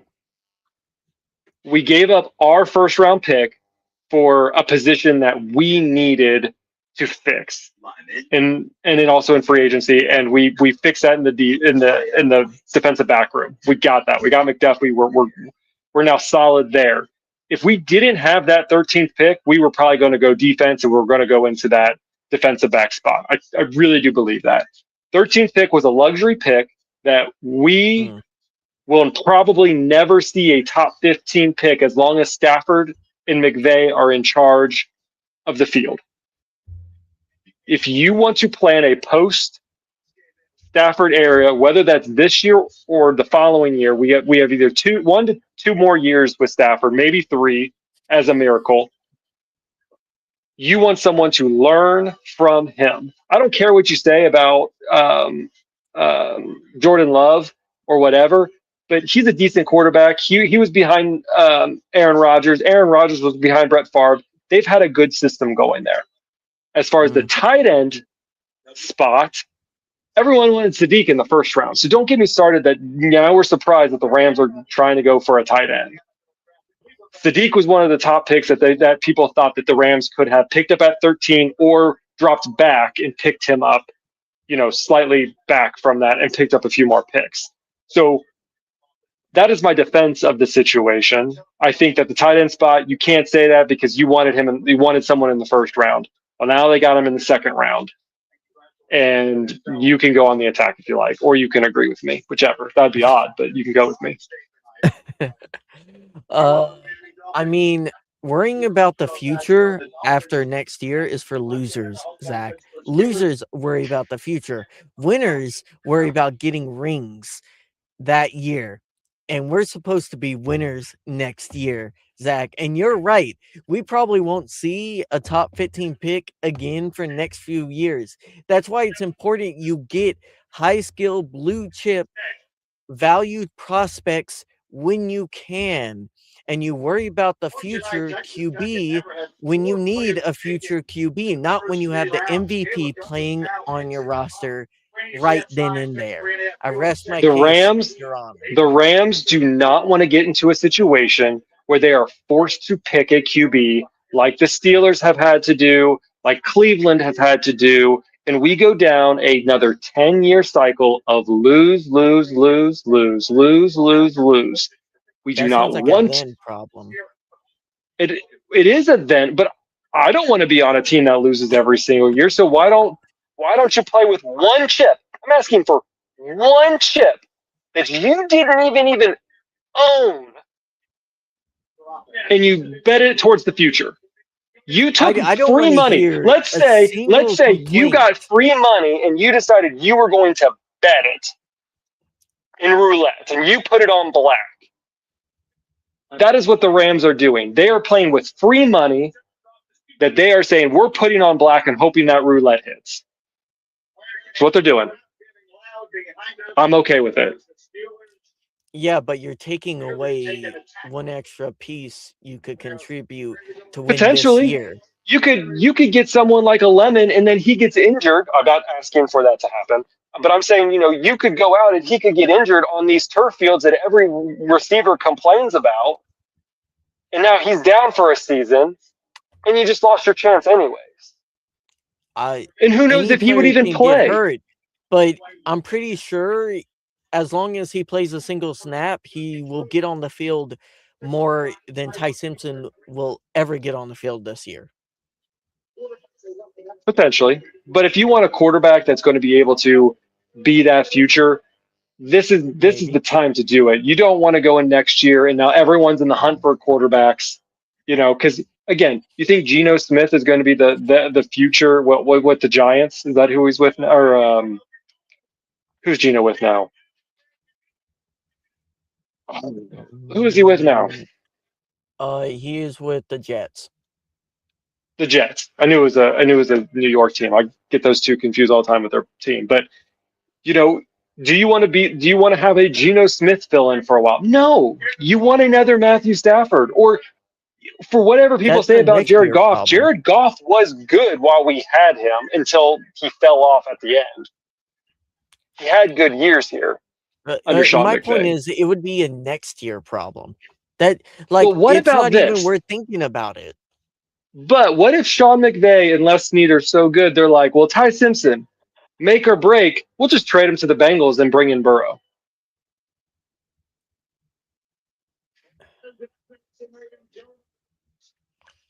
I'll put it this way, Zach. I will feel a lot better being serious, going back to seriousness and not the play theater. Oh, the Steelers picked up a quarterback, Drew Alar. I I personally think, Zach, I will feel a lot better about the situation if they trade future picks for like a veteran wide receiver or something if they go that route. If we get like a Yeah, AJ Brown or we get a George Pickens or someone of that ilk before the season as our wide receiver 2/3 to go with Devontae Adams and we spend our first or second round pick, I really hope people view that as like us going all in and trying to win a Super Bowl. And if you win a Super Bowl, there's going to be late picks anyways. yeah. Right? I'm on Are you pause. open at least to that opinion? Oh, I'm fine if we are looking at we can sell part of the future to bring in. to bring in talent. I have no problem with that, but I have a problem where we're going to nitpick every little thing that our coach and GM want to do and say that we think we know better than them. I mean, I'm not saying that's you. Not saying that's you at all. I'm just saying that's what the fan base tends to feel like. They don't understand the moves, and I don't understand the moves. Personally, that's not what I would have done. But I'm going to agree with what the leaders of the team that I chose to follow. If I don't like what they're doing, I could go to a different team. I could go be a Yeah, I Colts mean, fan. It's you closer can for me. still not like what they're doing and follow the team. Sure, I do. That's I most don't. fan bases.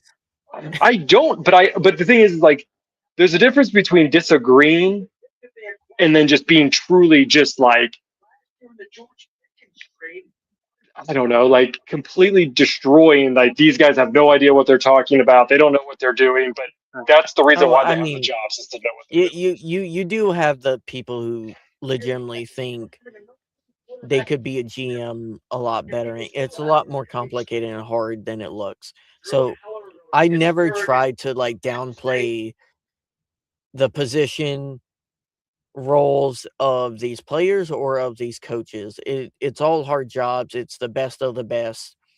And we do have to constantly remind ourselves of that and have some modicum of respect for these people. That doesn't mean you can't just like criticize their actions, and it doesn't mean you just blindly defend everything they do. And I do feel like some fans go too hard at like blindly hating stuff the leadership does, and there are some people who blindly defend too much what the leadership does.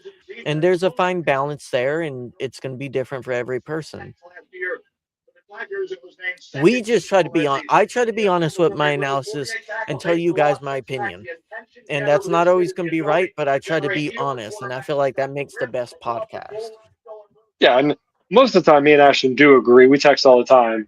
We just Oh also yeah. like to give both points of view for everybody, so that we're trying to be as fair and impartial as possible. But we also love the game and we love this team, so we're going to give you kind of our feelings on top of, and now our analysis of the yin and the yang of why the team may go into this direction or that direction, or the same thing with the fan base as well. So appreciate you guys for dealing with us and our crazy. Yeah, we agree on 85% of stuff. If that, it's like 90%. We do like the focus on the 10%, sometimes give you guys a little bit of fireworks and stuff. But in reality, we're pretty equally like scoped about how the team is shaped, how competitive they are. We agree on, I would say on roster stuff, we agree more than we do disagree on anything else. And Oh yeah, it's I more see. like some of the moves sometimes. So you're not going to go out and buy a Simpson jersey. Um, they also have his Ty Simpson Tops card that may have autographs to it. You could pick up one of those things for $12. That catch your Yeah, fancy? he's gonna make fantasy drafts interesting for Dynasty. I'll say that. Andy comes back saying this is one of the worst QB classes in recent memory. He does say Simpson is two, but wouldn't have been sniffing the first round without all the other QBs going back next year. Next year's class is stacked. I agree with you, Andy, that next year's class is stacked. Now, he did come out. Those people didn't come out, and they What felt like does now was the time to go QB. what does stacked mean? I want to take that a little bit. How many QBs do you think that means as far as going into the 2027 draft and that are labeled the high? Like, I want to know the number, because you're kind of looking at the field, and I could see that there could be 10 teams out there looking for quarterbacks next year.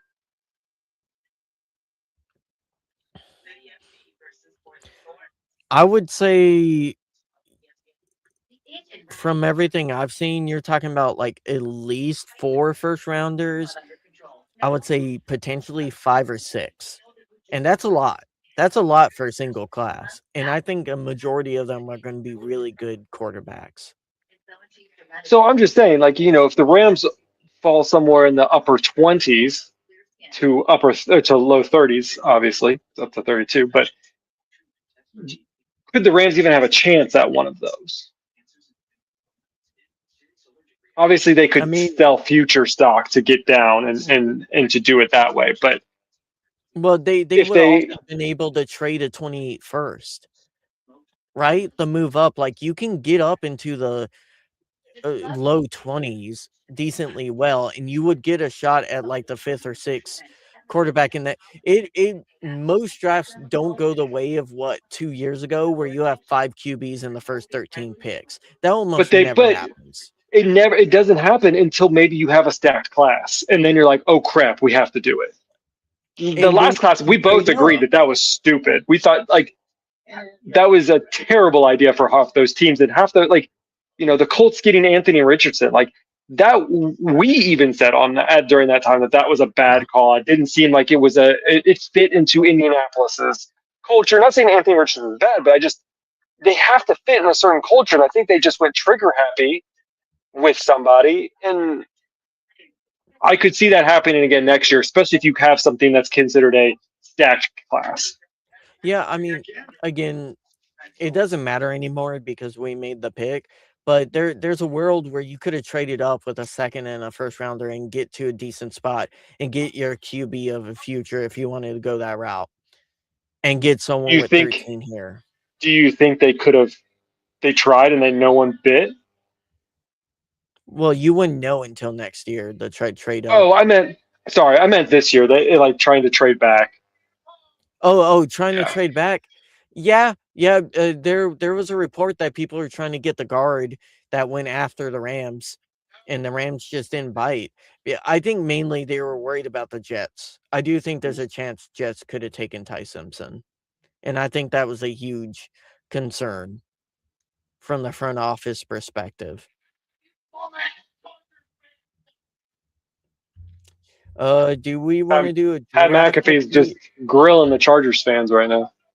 Sorry, go ahead. Wait, they have fans? I'm sorry, we get that. Drew Aller to the Steelers. That's an interesting one. I like Drew Aller. That's who I would have wanted to focus on picking up. It's kind of early for him, but I get that. Malachi Fields to the Giants. Oscar Delp, and I think I talked about that. Oh, Andy, how do you feel about getting Douglas from Texas Tech over Brazil, Branch, or Hurst, or Surratt, or Jacoby Lane? That is an interesting pick for the Dolphins. I did not see them make that. Yeah. If I'm looking at this, I'm I'm trying to go through some of these players to kind of figure out where we could potentially No! see them. Branch is No! gone. My boy! He's gone! Branch He's is gone, Zach! gone. No! The Atlanta Falcons have selected Zachariah Branch. The Mm, dream of Ashton's is now ruined. yep. Now it's to Surratt. Surratt of Brazil. Brazil or Surratt? I wouldn't mind Ted Hurst. I would be stoked about Ted Hurst. He's just such a project player. Oh, dropping my wallet. Ted Hurst is such a project player, but he's one of those guys. He's either going to be a complete bust or he's going to be a monster. I'm so happy for Branch Um, going to the Falcons. He's such an underrated player.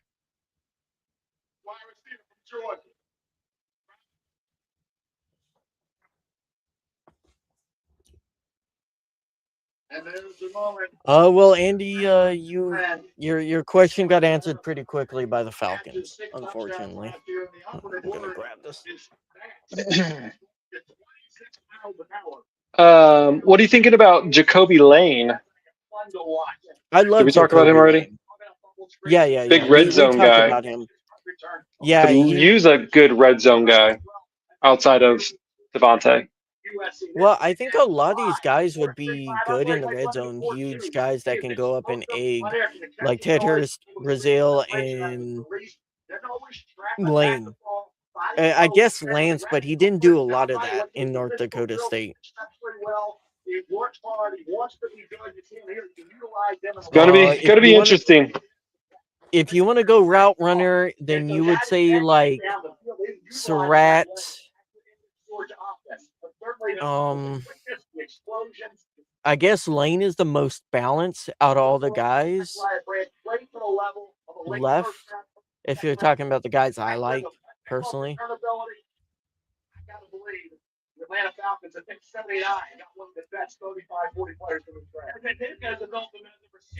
Well, don't worry, guys. I know a lot of the fan base hated Branch, so you don't have to worry about him coming here. Yep. All You right, don't have to fight with I'm people gonna about take him a anymore. quick break. I need to refill my water, and No problem. I will be back. We got still a few more, we have a little bit of time before we get to the Rams pick. So I'll be Yep. back in just a few. Yep. What pick are we at?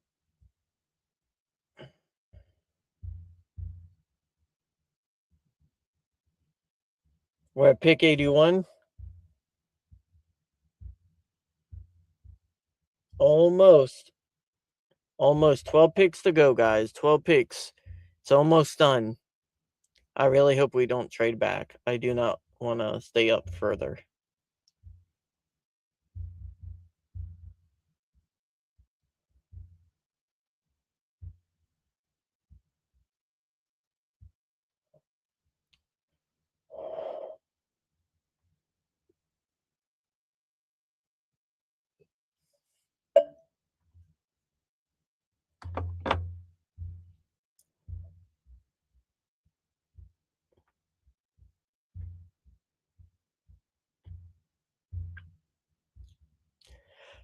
If you're still here, Andy, who do you think is going to be the wide receiver one for the Dolphins? Because I actually think at this rate, I think there's a good chance that Tutu Atwell could be your wide receiver one.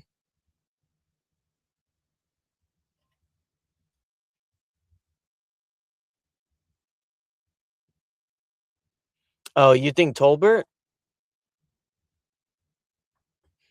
How are you doing, Deuce?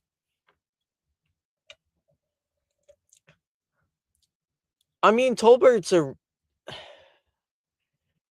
I don't know, man. I feel like Tutu's a better route runner than Tolbert, personally. But I don't know who your new offensive coordinator is, so I don't know what personnel packages he runs. Oh, you're upset? I feel like a lot of the fan base is very. This is probably the most negative draft I can remember. 22 was the fan base didn't love, but I still don't think it was as bad as this.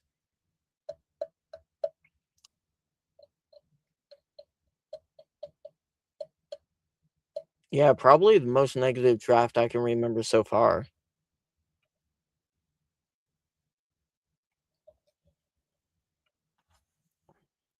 Hey, put some respect on Tutu's name. He will be good for you, I'm sure. I think you guys are gonna draft another wide receiver, so we'll see. You forgot your draft pick. Also,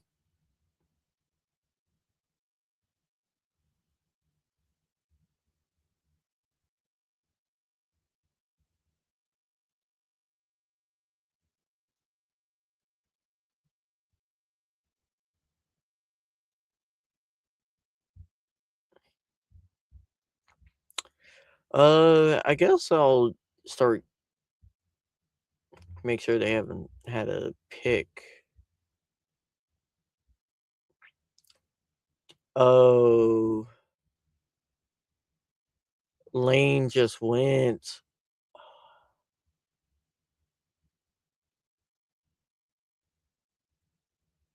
Dang.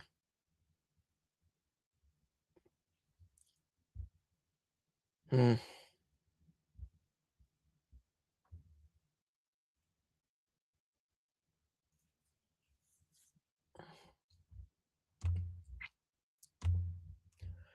Let's see what Twitter is saying, guys.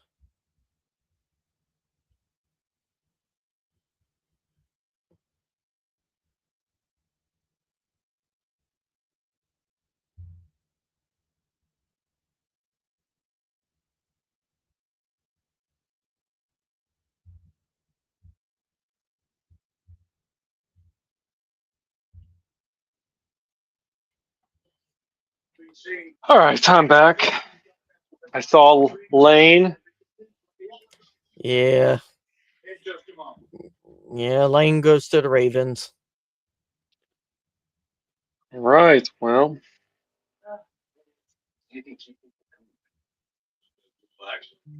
Just putting on some Ty Simpson highlights to make the timeline or cleanse or chat of Ty Simpson hate. yeah. And if you guys are just joining us on the live chat, go to our YouTube channel and come join us in the comments. Tell us how you feel. How you feel about Ty Simpson? How you feel about But uh, our fifth tight end? Um, Tell us who you think that we're going to pick in the third round. Because guess what? It's probably wrong. Because the Rams just, you know, they got their own style going on right now. We would I already love to seen hear your guys' someone with thoughts. I've already seen someone with the Twitter account named Ty Simpson. So, this is nice. We're gonna have fun. I've seen number one Ty Simpson hater. Ah, he already has a hater account. That's Already a hater account. Even though I don't know why we're not less need hater account because that's really not Ty Simpson's oh my fault he was god. drafted to us. Man, some of y'all are unhinged, I swear.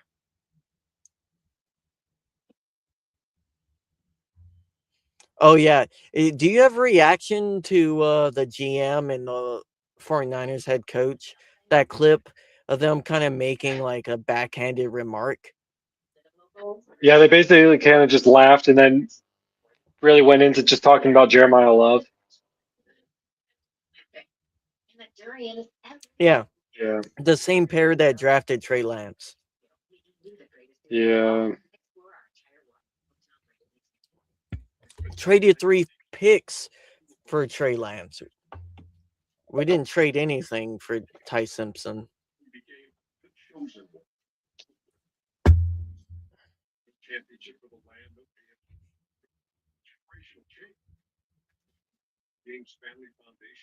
Nope. Oh, there's that wide receiver list Andy was talking about. So this I'm gonna go through the wide receivers for Miami, Zach, Please. since our audience may not know. Malik Washington, Jalen Tolbert, Caleb Douglas, that's the Texas Tech wide receiver they just drafted. Tutu Atwell, Theo Wees Jr., Taj Washington, Terrence Marshall Jr., and AJ Henning. I'm pretty sure Terrence Marshall Jr. was a third or second round pick from the Panthers, maybe.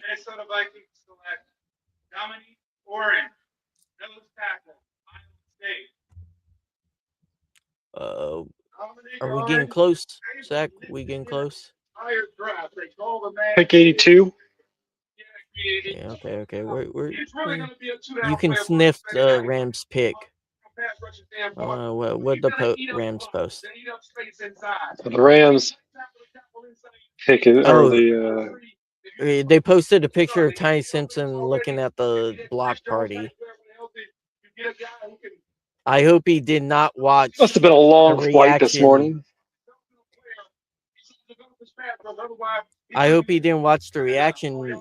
Have you seen all the clips of the reaction from the block party and then the draft? Yeah, That was gross. I do feel bad for the kid there.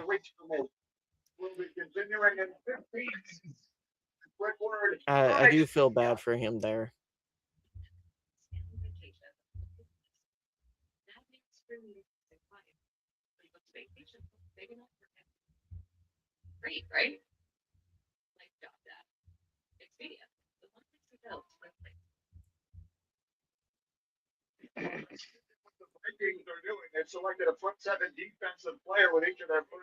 Is Theo a dog? Does he play your slot? Theo Weeze. Trying to think what school. Did you see the clips about the Seahawks? Hmm. Seahawks media, not the media team from Seahawks, but you know what I'm saying, like whatever media groups that cover the Seahawks. They're basically Like just saying this podcasters? was the podcast. Maybe I don't know, some media, maybe ESPN. I don't know. Who knows? Their local market, I think. Seahawks media coverage. We're just basically kind of laughing like this was the best case scenario for us. We wanted the Rams to pick up a QB and not a weapon, basically. Oh, Well, we just Brazil. scored 36 points on you. Brazil just Um, left. oh, who got him? The Panthers.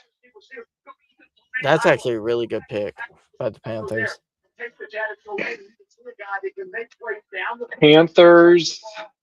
So that's in. The Bucks are up and their pick is in. So Steelers are currently on the clock. So we're at pick 85. And just We remember that the Rams are at pick 93. we got two wide receiver dreams, Zach. Ted Hurst and Surratt. But we're losing options really quickly. We're losing So options. let's talk about a little bit. Steelers are currently on the clock.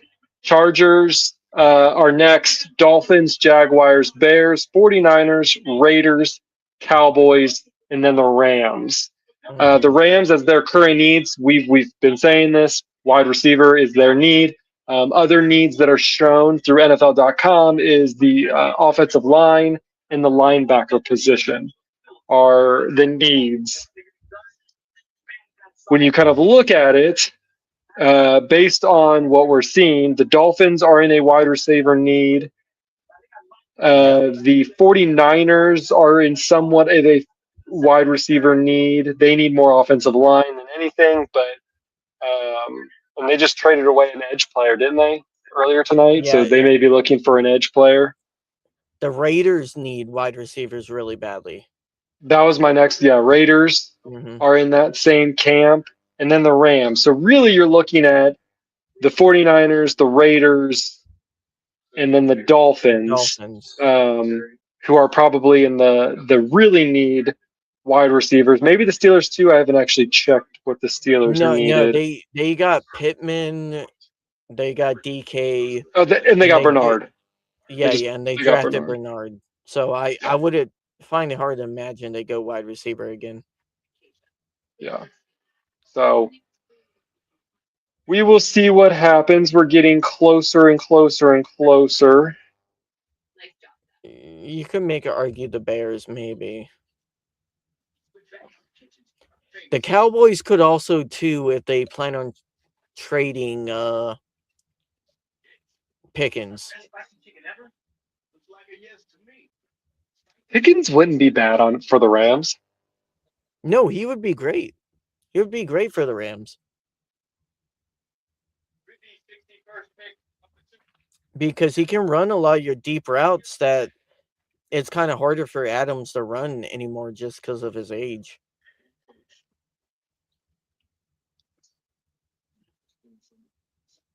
Like he would be good, like as a wide receiver 3 and 11 personnel. He would be good rotating in and out of Devonte Adams, considering like what you want to do.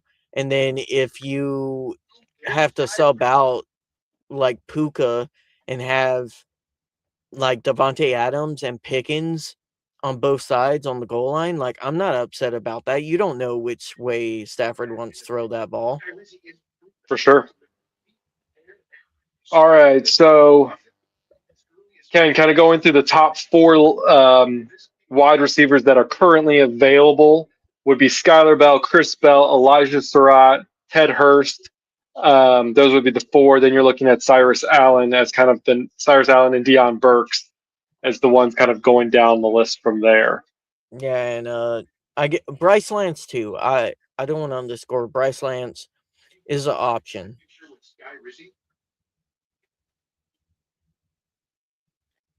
You got your two small school guys, and the Rams have been known to take chances on small school wide receivers. Yeah, I mean, again, you're looking at the tape as a whole. You're not necessarily looking at are they going to a big school. Going to a big school is great, but if you can handle the workload in a small school and be dominant at that spot, then it's a no-brainer to pick up a kid from a smaller school. Ted Hurst just went to the Bucks.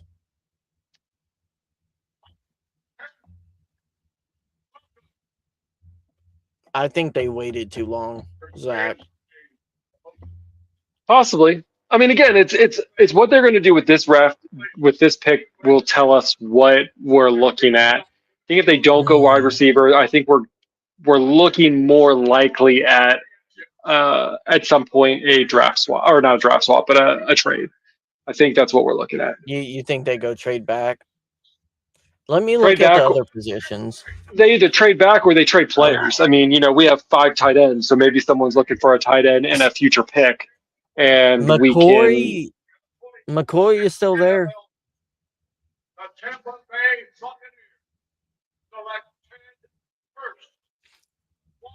I mean, who knows? I believe, we were talking about George Pickens. George Pickens, he's a tight end. Maybe they don't pick a tight end here, and the Rams could strip them off a tight end, and they're able to make some sort of future deal where they give away a pick plus a tight end, and they get George Pickens. There's crazy things could happen here for sure. Like, Zach, how would you feel if McCoy fell to us what was supposed to be a first round quarterback talent? Would you take him in the third, given his injury concerns, late in the third?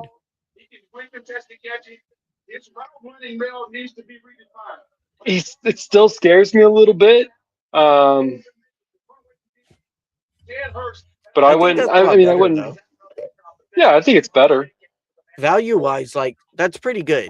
If this guy gets healthy and doesn't get re-injured, he can be number one boundary corner person, player in the future. Very well could be. Looking at the top list of how the players were graded, these are the top players. You have McCoy, who we were just talking about, Emmanuel Pergin, guard, Jalen Kilgore, safety, Skylar Bell, wide receiver, Tyler Lewis, linebacker, Deshaun Burham, edge, and then Connor Liu, center. So those are kind of the top currently out of all of them being graded by all positions. That's what's left on the board. Cornerback goes to the Steelers. Dalen Everett. Mm-hmm.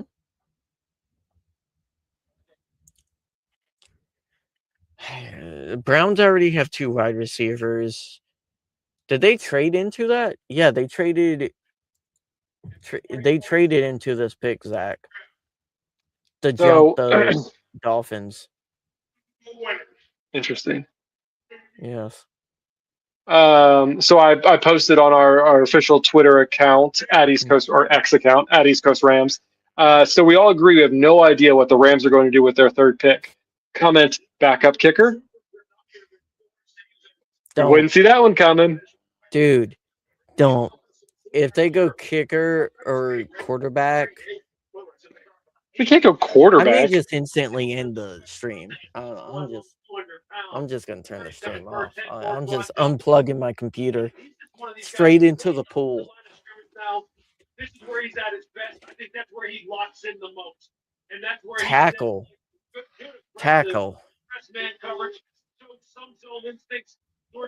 Browns are on the clock. Oh, the Browns They just made a took a trade. tackle. Oh, yeah, I see that. They traded the Chargers. Hmm. Dolphins pick is in. Jaguars are on the clock. See what we get here. From the Dolphins. Yeah.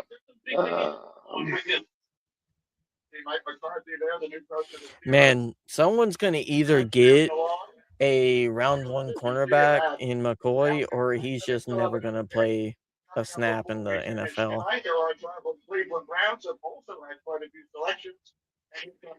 24 hours with Max Crosby and Fernando Mendoza is already dropping F-bombs.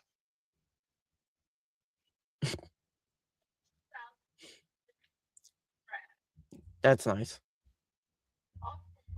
Good work, Crosby. Austin Farmer was a basketball player in high school, and he sort of looks it at 6'7", started 39 games for the Gators. Most of them are left tackle, but he plays some on the right side as well. Exactly. He'll have 12 games in 2025 after being a guy who was stationed at left tackle every game he was available to start of 2023 season. For that durability, knowing what you have out there. Oh, Zach, I haven't been able to ask you about this since we have a little dead time. Do you have an opinion at all about the Diana Rossini? I don't know if you want to call it scandal, but story with Mike Vavrill. I stay out of people's personal lives. They do whatever they want to do, I guess. Well, I think the issue there is more the fact that she was actively reporting on his team while having a relationship. Yeah. It's weird. It's weird.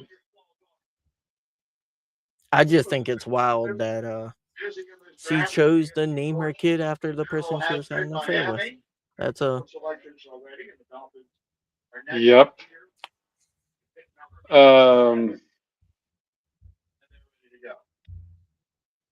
All Day Ram says, hey, I look at it this way. Clearly the Rams aren't overly concerned about Puka Nakua's offseason. that is one way to put it. All right. Well, the Dolphins, Andy just got a tight end.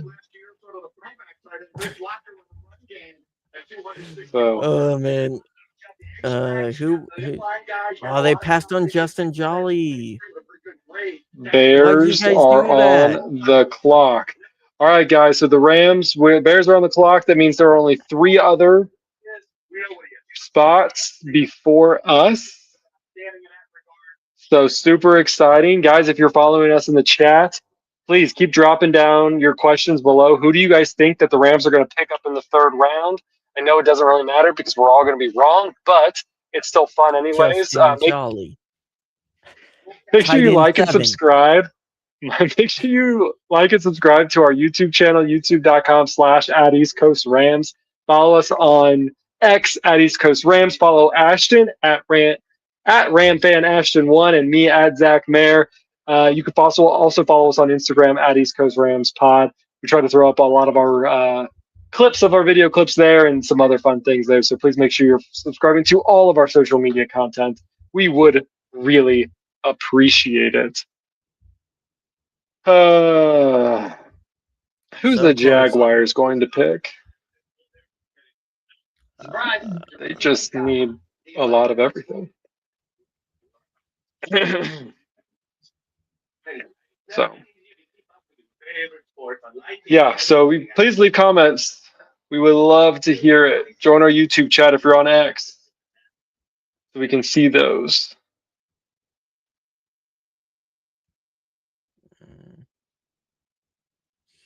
You know, at least the Don't Rams didn't worry, trade Zach. 3 firsts and a third for Ty Simpson. Yeah. Don't worry, Garrett Nussmeier still there. Still option at quarterback.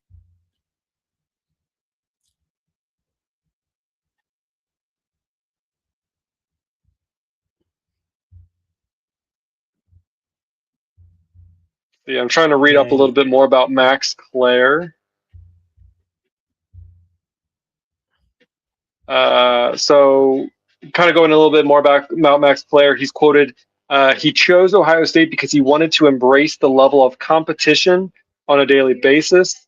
That started with workouts and spring ball and fall camp before the season, getting to practice against guys like Caleb Downs, Errol Reese, and Sony Styles every day. You've got no choice but to get better. That played a huge role in his development at Ohio State and also ensured that he is going to be ready for the next level and what's to come.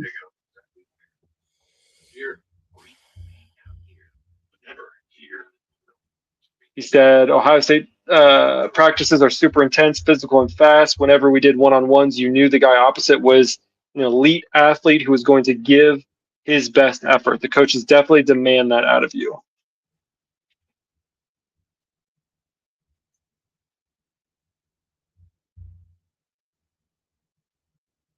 In life and in business.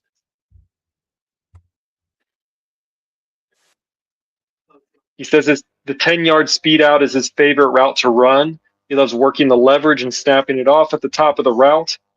He thinks he does a really good job at creating separation at the top and running out of it.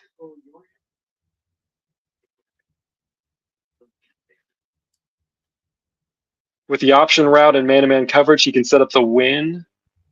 In zone coverage, I can find the soft spot and love those two routes.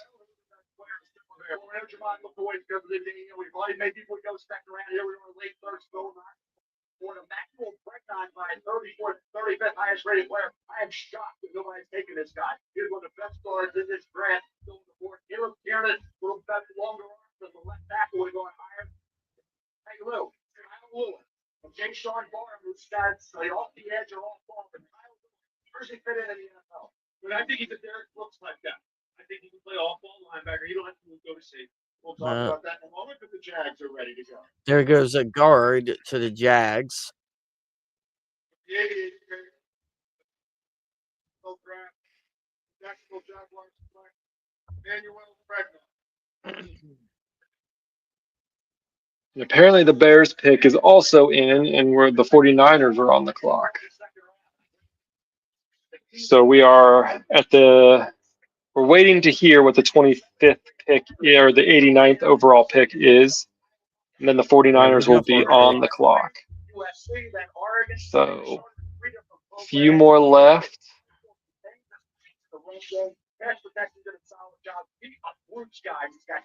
Got a few more left. I don't think the Rams are going to do any more moves to stay to have another pick in the third round. So I think after this we'll be kind of donezo. We might try to stick around a few minutes and see if they do their press conference live that we can kind of cover that too if it's immediately after. Yeah, the Bears go wide receiver, but Xavier Thomas out of LSU. That's a very interesting pick. One of those things you did expect to hear earlier, the Emmanuel Bregman is headed to Jacksonville, the Chicago Bears are next there. I mean, the two options are there. If the Rams don't pick a wide receiver at this stage, you're looking at they're thinking about the future of trying to, find another thing in the trade, or they really have someone or two in mind in the later draft that are going to be that underdog mentality like they've done with Puka and Cooper. So we'll kind of see how this plays out. I mean, Cooper was picked in the third round, though. Fair. That is fair.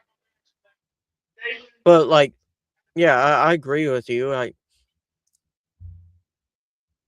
He's a different type of prospect, but, Bryce Lance, he's super raw, but very physically gifted. Either him or Surratt, I would be thrilled with at this point. All right, so 49ers pick is in. Raiders are on the clock. I know, keeping up a little bit.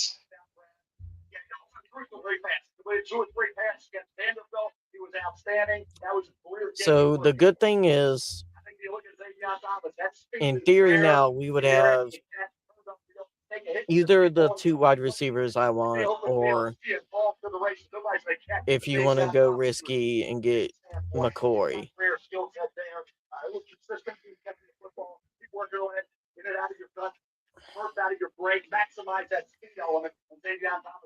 Yeah, I just don't see anyone else. Like, there are a lot of people out there that like Chris Bell. I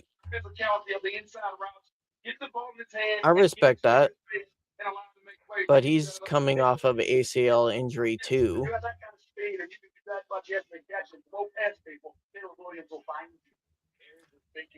I'm not gonna lie, Zach. I also like Justin Jolly here. All right, 49ers have their pick. Who did they get? They picked running back Kalon Black from Indiana. It's a good pick. I mean, honestly, Black played really well for Indiana. I got to watch a lot of his footage. A year ago at this time, through 90 picks, we had twice as many. He was really good. He listens to his quarterback, knows what he's doing. It's going to be a good pickup, I think, for the 49ers, as it pains me to say. What they accomplished in Indiana, he was the key guy. But Roman Henry transferred him from Maryland. And you look at what Kalon Black did this year with 1,000 yards, down 5-6 to carry. He attacks the line of scrimmage, runs hard. Talk about a guy in the future's 3 playoff games with 241 yards. Yeah. Kind of surprised he didn't go a little sooner, but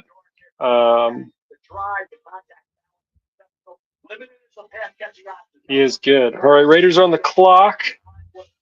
So that means we got the Cowboys ahead of us. So we're getting close, guys. Getting close. Leverage against him once he gets to the second level, he will flat out embarrass. And only 4 receptions this year. You're right. I mean, he's one of those guys. Him and Hemby were a heck of a combination. They put a lot of defense. Checking in on Rams Twitter.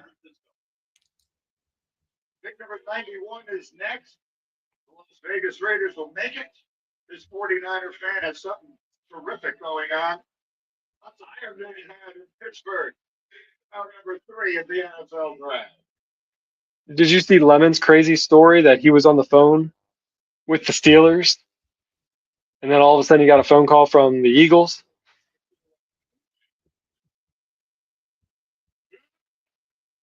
I say that I'm sorry. Someone was lying about a pick. I got really confused.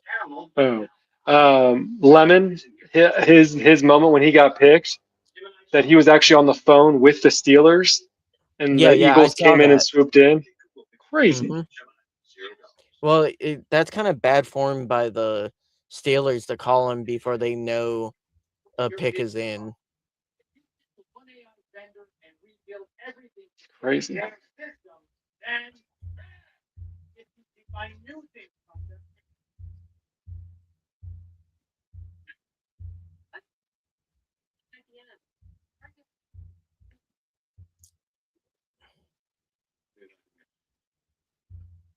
Yeah, I mean, we're going to have our pick between McCoy, Skylar Bell, Surratt, Chris Bell, or Bryce Lance.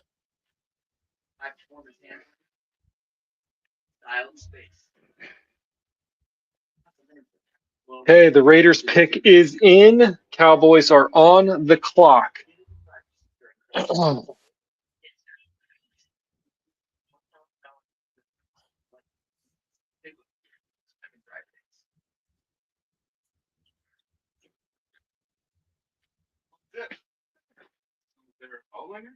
Yeah, they're my financial plan.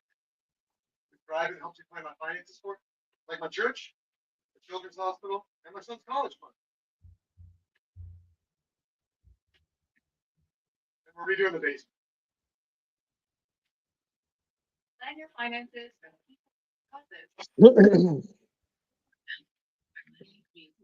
Very interesting to see what's happening. We're all on the clock. We're all very patiently wanting to know what the Rams are going to do. Will they finally pick a wide receiver, or are they going to do something that we all are just going to be mind blown away again?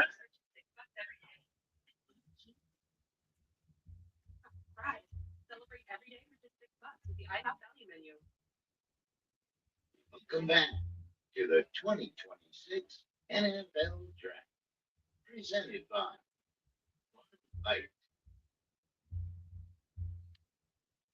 They went center. Trey Zune, the third from Texas A&M to the Raiders. Interesting. So the Rams are officially on the clock. Cowboys have their pick in. It is do or Excellent. die. Where do you think? Where are we going to go? We going to go wide receiver? We going to go DB? I don't.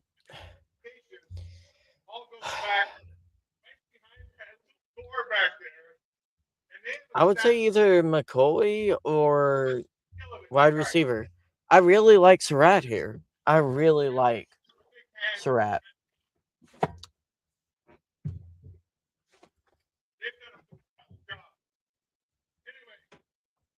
the 91st pick of the 2026 NFL Draft, the Las Vegas Raiders select Trey Zune III, guard Texas A&M. Go Raiders. Still looking in here. Rams are on the clock. What are we thinking? What are we thinking? What are we thinking, Chad? What do we got? Surratt, he's a good route runner. He's physical. He's 6'3", 210 pounds, good frame. His run blocking is slightly underrated. So I really do like Surratt here. But we'll see. I think ultimately that's where he winds up. He played some center against Missouri this past year, and he looked really best at that position. The further removed from the interior offensive line he gets, the more he gets exposed. Although he played one of his best games this season. Rams still on the clock. They haven't made a pick yet. It's always interesting. That means maybe they're trying to make some more moves. I am not looking at X right now, Zach. So I'm trying not to get it spoiled. I will not spoil it if I find out. Rams are still on the clock.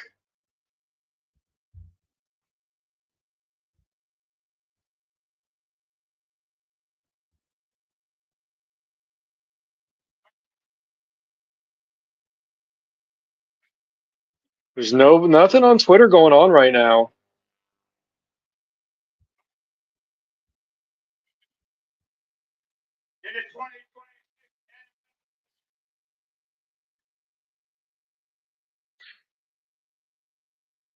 All right. Pick is in. Don't know what it is yet. So they are making a selection. They are making a selection. Okay, I'm still on the part of the telecast showing the Cowboys pick. They haven't announced it. They just announced it. Who they just announced? The Rams? They're talking about Barham. No, they haven't announced the Rams pick Oh, yet. sorry. Pick is in. So I've not seen anything posted yet, which is kind of interesting. It's been very quick. What are you seeing on your telecast right now? Is it showing floating Jahan Barron? Just I'm seeing. Okay, Austin's walking up. I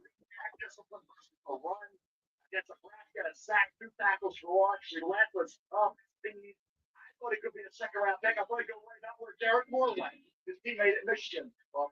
Yeah, I think this is the player that's a project. Has all the tools. I don't see it yet. Interesting. I don't see him on stage. From a win standpoint, from a burst standpoint, he has the ability and the tools. Ooh. Do you see it yet? Wow. Yep, I see it. Wow. He was fantastic. He was lights out. That kind of tells you a lot. This guy can play any position There. on the second level. Do you see it? You Yeah, know who it is? yeah, Okay. yep.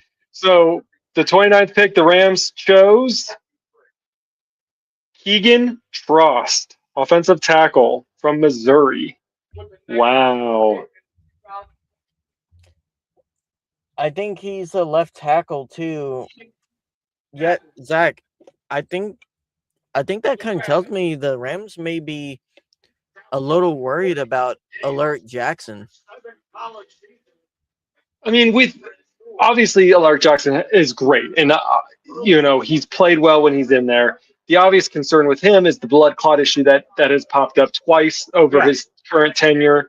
And again, nothing has nothing to do with his physical play, but Nope. I think the Rams are kind of a little bit concerned about some of the medical history, and I think you have to be prepared when you have to protect Stafford at all costs. If you can't protect him, then a wide receiver is going to do no good. I I don't know. It doesn't make sense to me, Zach, that they don't trust these two wide receivers they have at third and fourth string. Apparently, they do. Does this not say? Is this not a way that says that they trust them?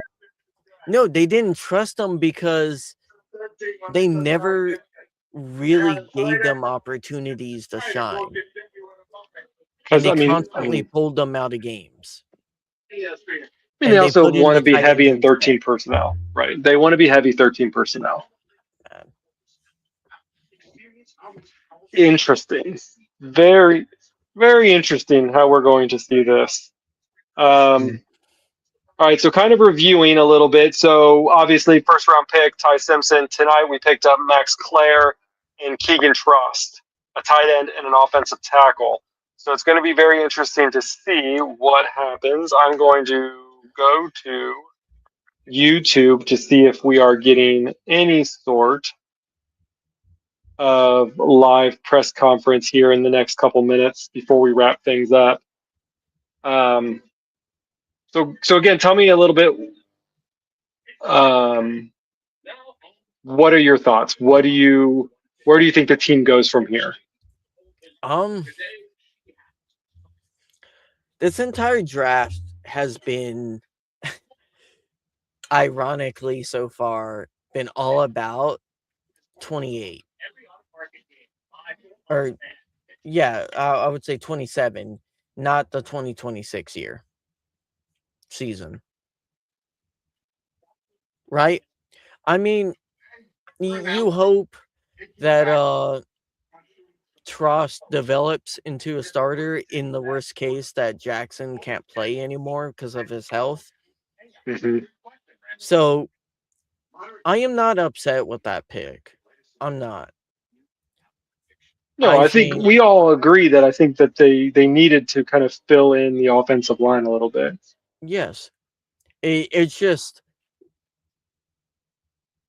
I really hope this team doesn't underperform outside of injuries, because I'm gonna look at this draft and be like, you had opportunities to make sure you guys didn't fall off to even get better. And you guys actively said, no, we're good enough.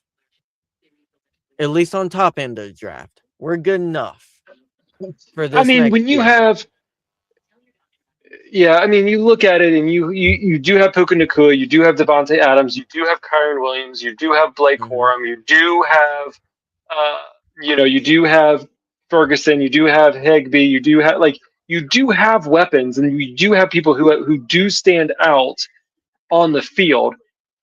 Us as fans I think we were just like, again, I'm going into the defense. Obviously, I wanted them to pick a wide receiver, but thinking about it, they're like, we have what we need to win. The reason we lost was our defensive backs. We couldn't contain in the backfield. So it, it's it's definitely interesting. Very interesting. Trying to see if the Rams are going to do something or not. After last night, maybe not. No, and they don't really have anything to trade up with. No. I meant like if they were actually going to have a press conference. That's all I was waiting on to see if they were going to do a press conference. 6 touchdowns as a senior for the Cardinals before a torn ACL ended his season on November. Oh, they are. He had surgery now. Here he is, drafted in round 3. We were talking about him. Well, they don't plan on going live for 65 minutes. That's weird. Just going to keep waiting. I think McCoy just got taken. Against Virginia, he was outstanding. Who did he go to? Did he go to New England? Yeah, I think he went New England.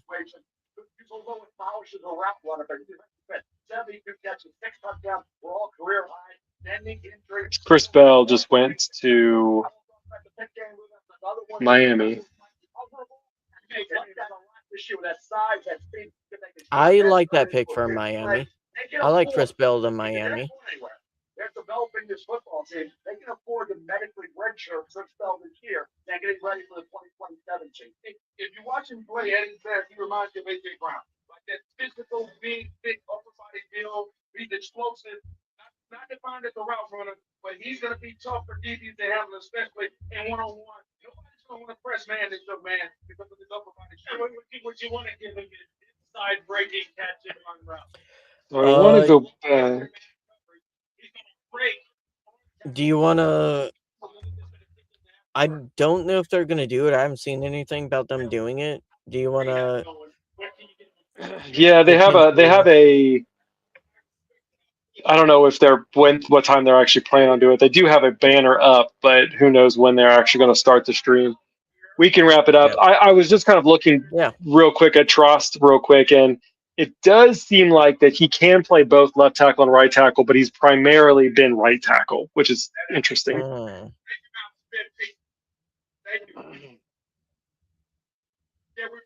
So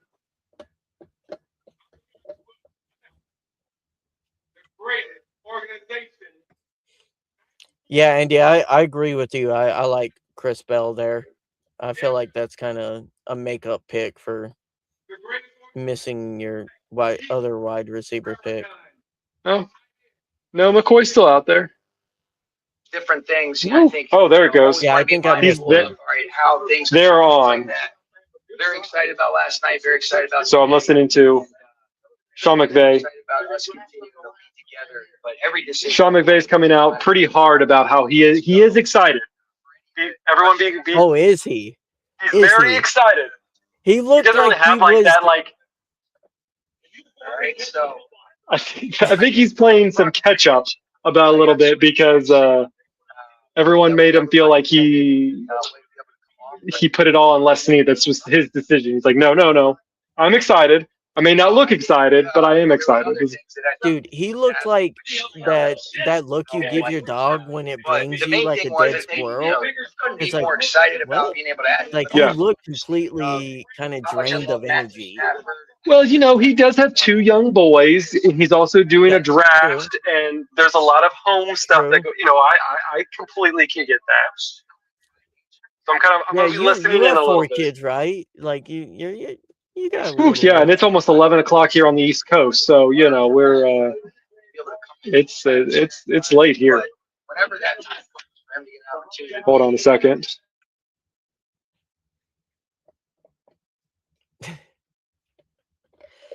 We'll be wrapping up soon, guys. I mean, yeah, it's really a draft for 27.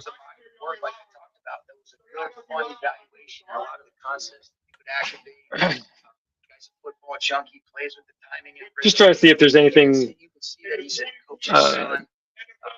enjoyable or any news that we're trying to get out of this. With Max, obviously the depth. Your camera's still off, by the way. We plan to be able to build on some of the things that we did last year. I think that was a benefit for us. And so McVay saying that they want to build on what they did last year. Ohio State, then to be able to add a player like Trost that can play 5, to be able to solidify behind Warren and Alaric. Interesting. David Westerberry back was big. This guy can play right, he can play left, he can play inside, he can really play all 5. So they picked Trost because he can play almost any position on the offensive line. Good day. this yesterday. Good night for us too. So Joe Noteboom 3.0. Excited to add some players tomorrow as well.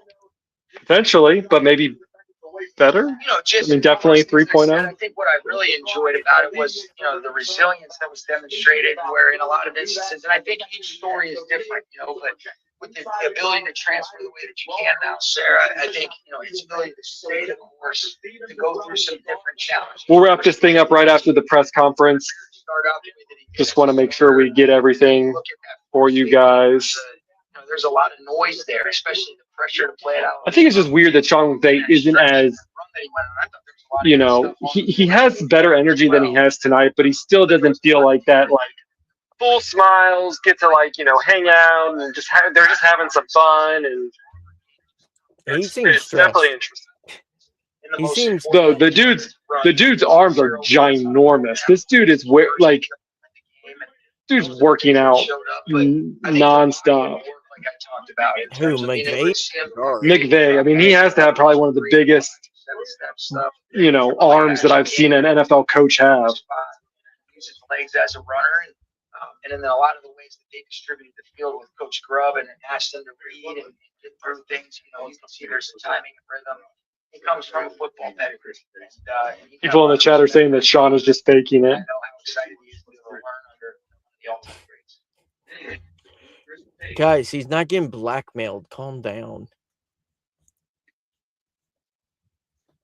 Yeah, didn't they just sign extensions too? So like this, like, come on. It is to have signed the extension for who? Allen, Terrence Ferguson, all those guys played significant snaps. But Sean McVay's definitely doing most of the talking here.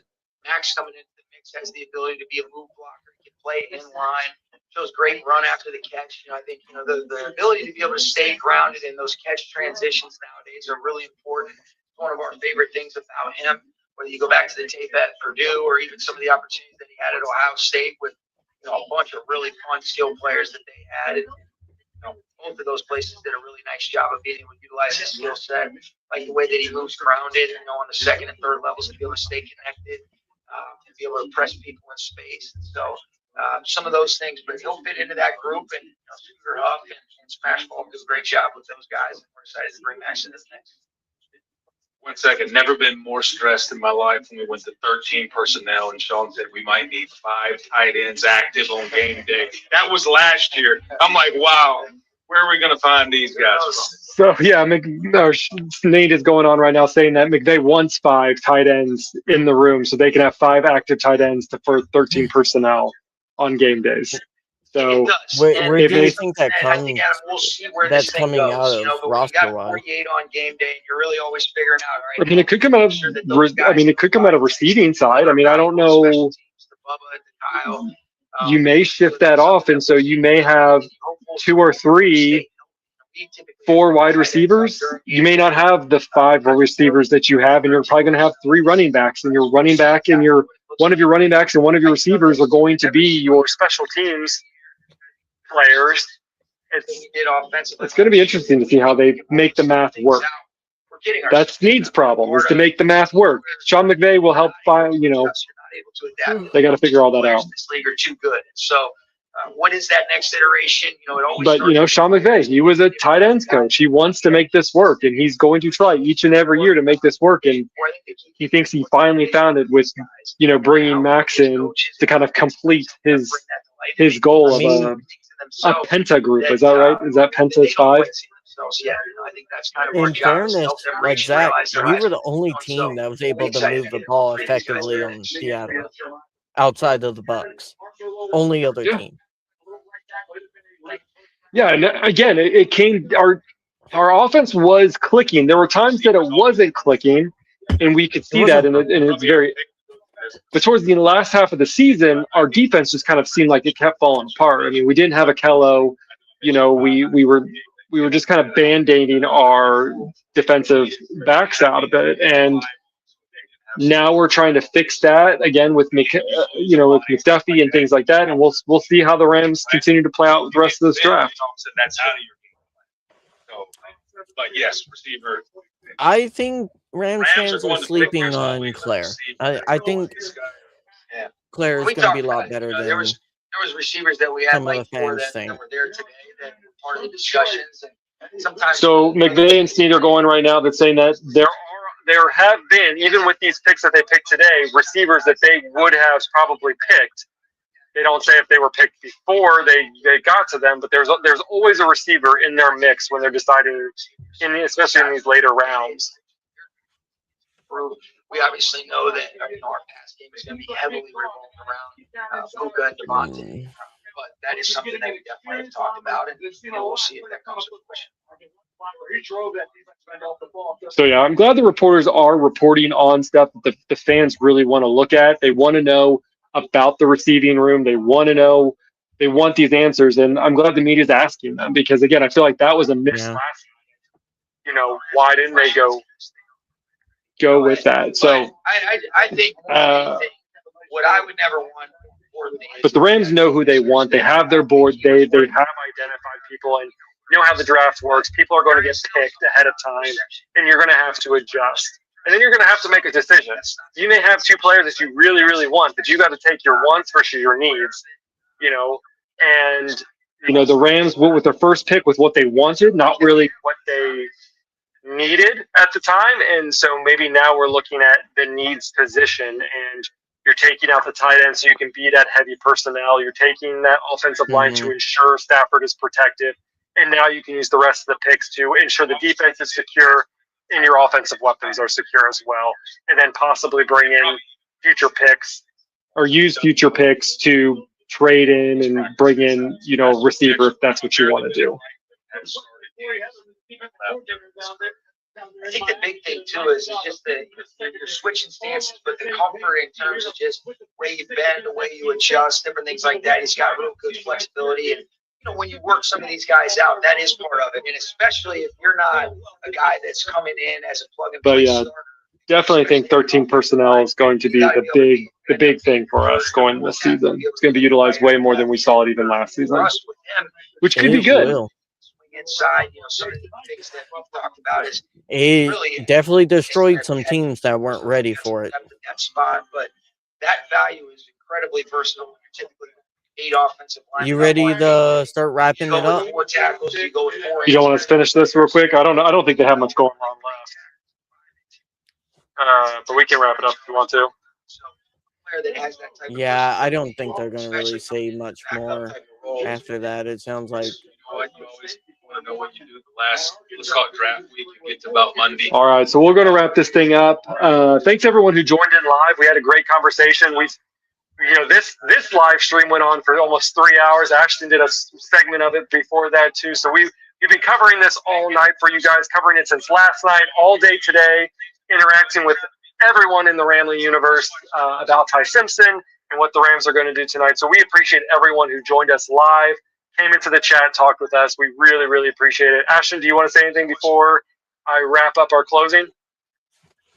Hey, I love talking about this team. I love how much energy this fan base has. No matter how much we disagree with each other, we all love to see the horns. And I'm looking forward to hopefully seeing a Super Bowl winning team week 1. So that was a scenario. We got plenty more things to go. We got a whole day 3 ahead of us. Again, there are gems hidden within that day 3 draft pick. I mean, that's where we got Puka Nacua. So things are possible. So there is no lost hope here. We won't know the future of what this draft class will look like until at year 2, 3 years from now. We'll be able to review back this draft class to see where they ended up. But yeah, just super proud of what this team can do for now and for the future, and hopefully the picks they do now will benefit them now and again in the future. So thanks again for everyone who's joined us. If you want to, please like and subscribe to our YouTube channel, youtube.com/@EastCoastRams. Follow us on X @EastCoastRams. Ashton, you can find him at RamFanAshton1. Me, you can find me at Zach Mayer. We are also on Instagram at EastCoastRamsPod. Find us wherever you like. We would love to interact with you and keep talking Rams. So with that, we will see you guys next time. Whose house? LA Rams house. What can we apply, even though that wasn't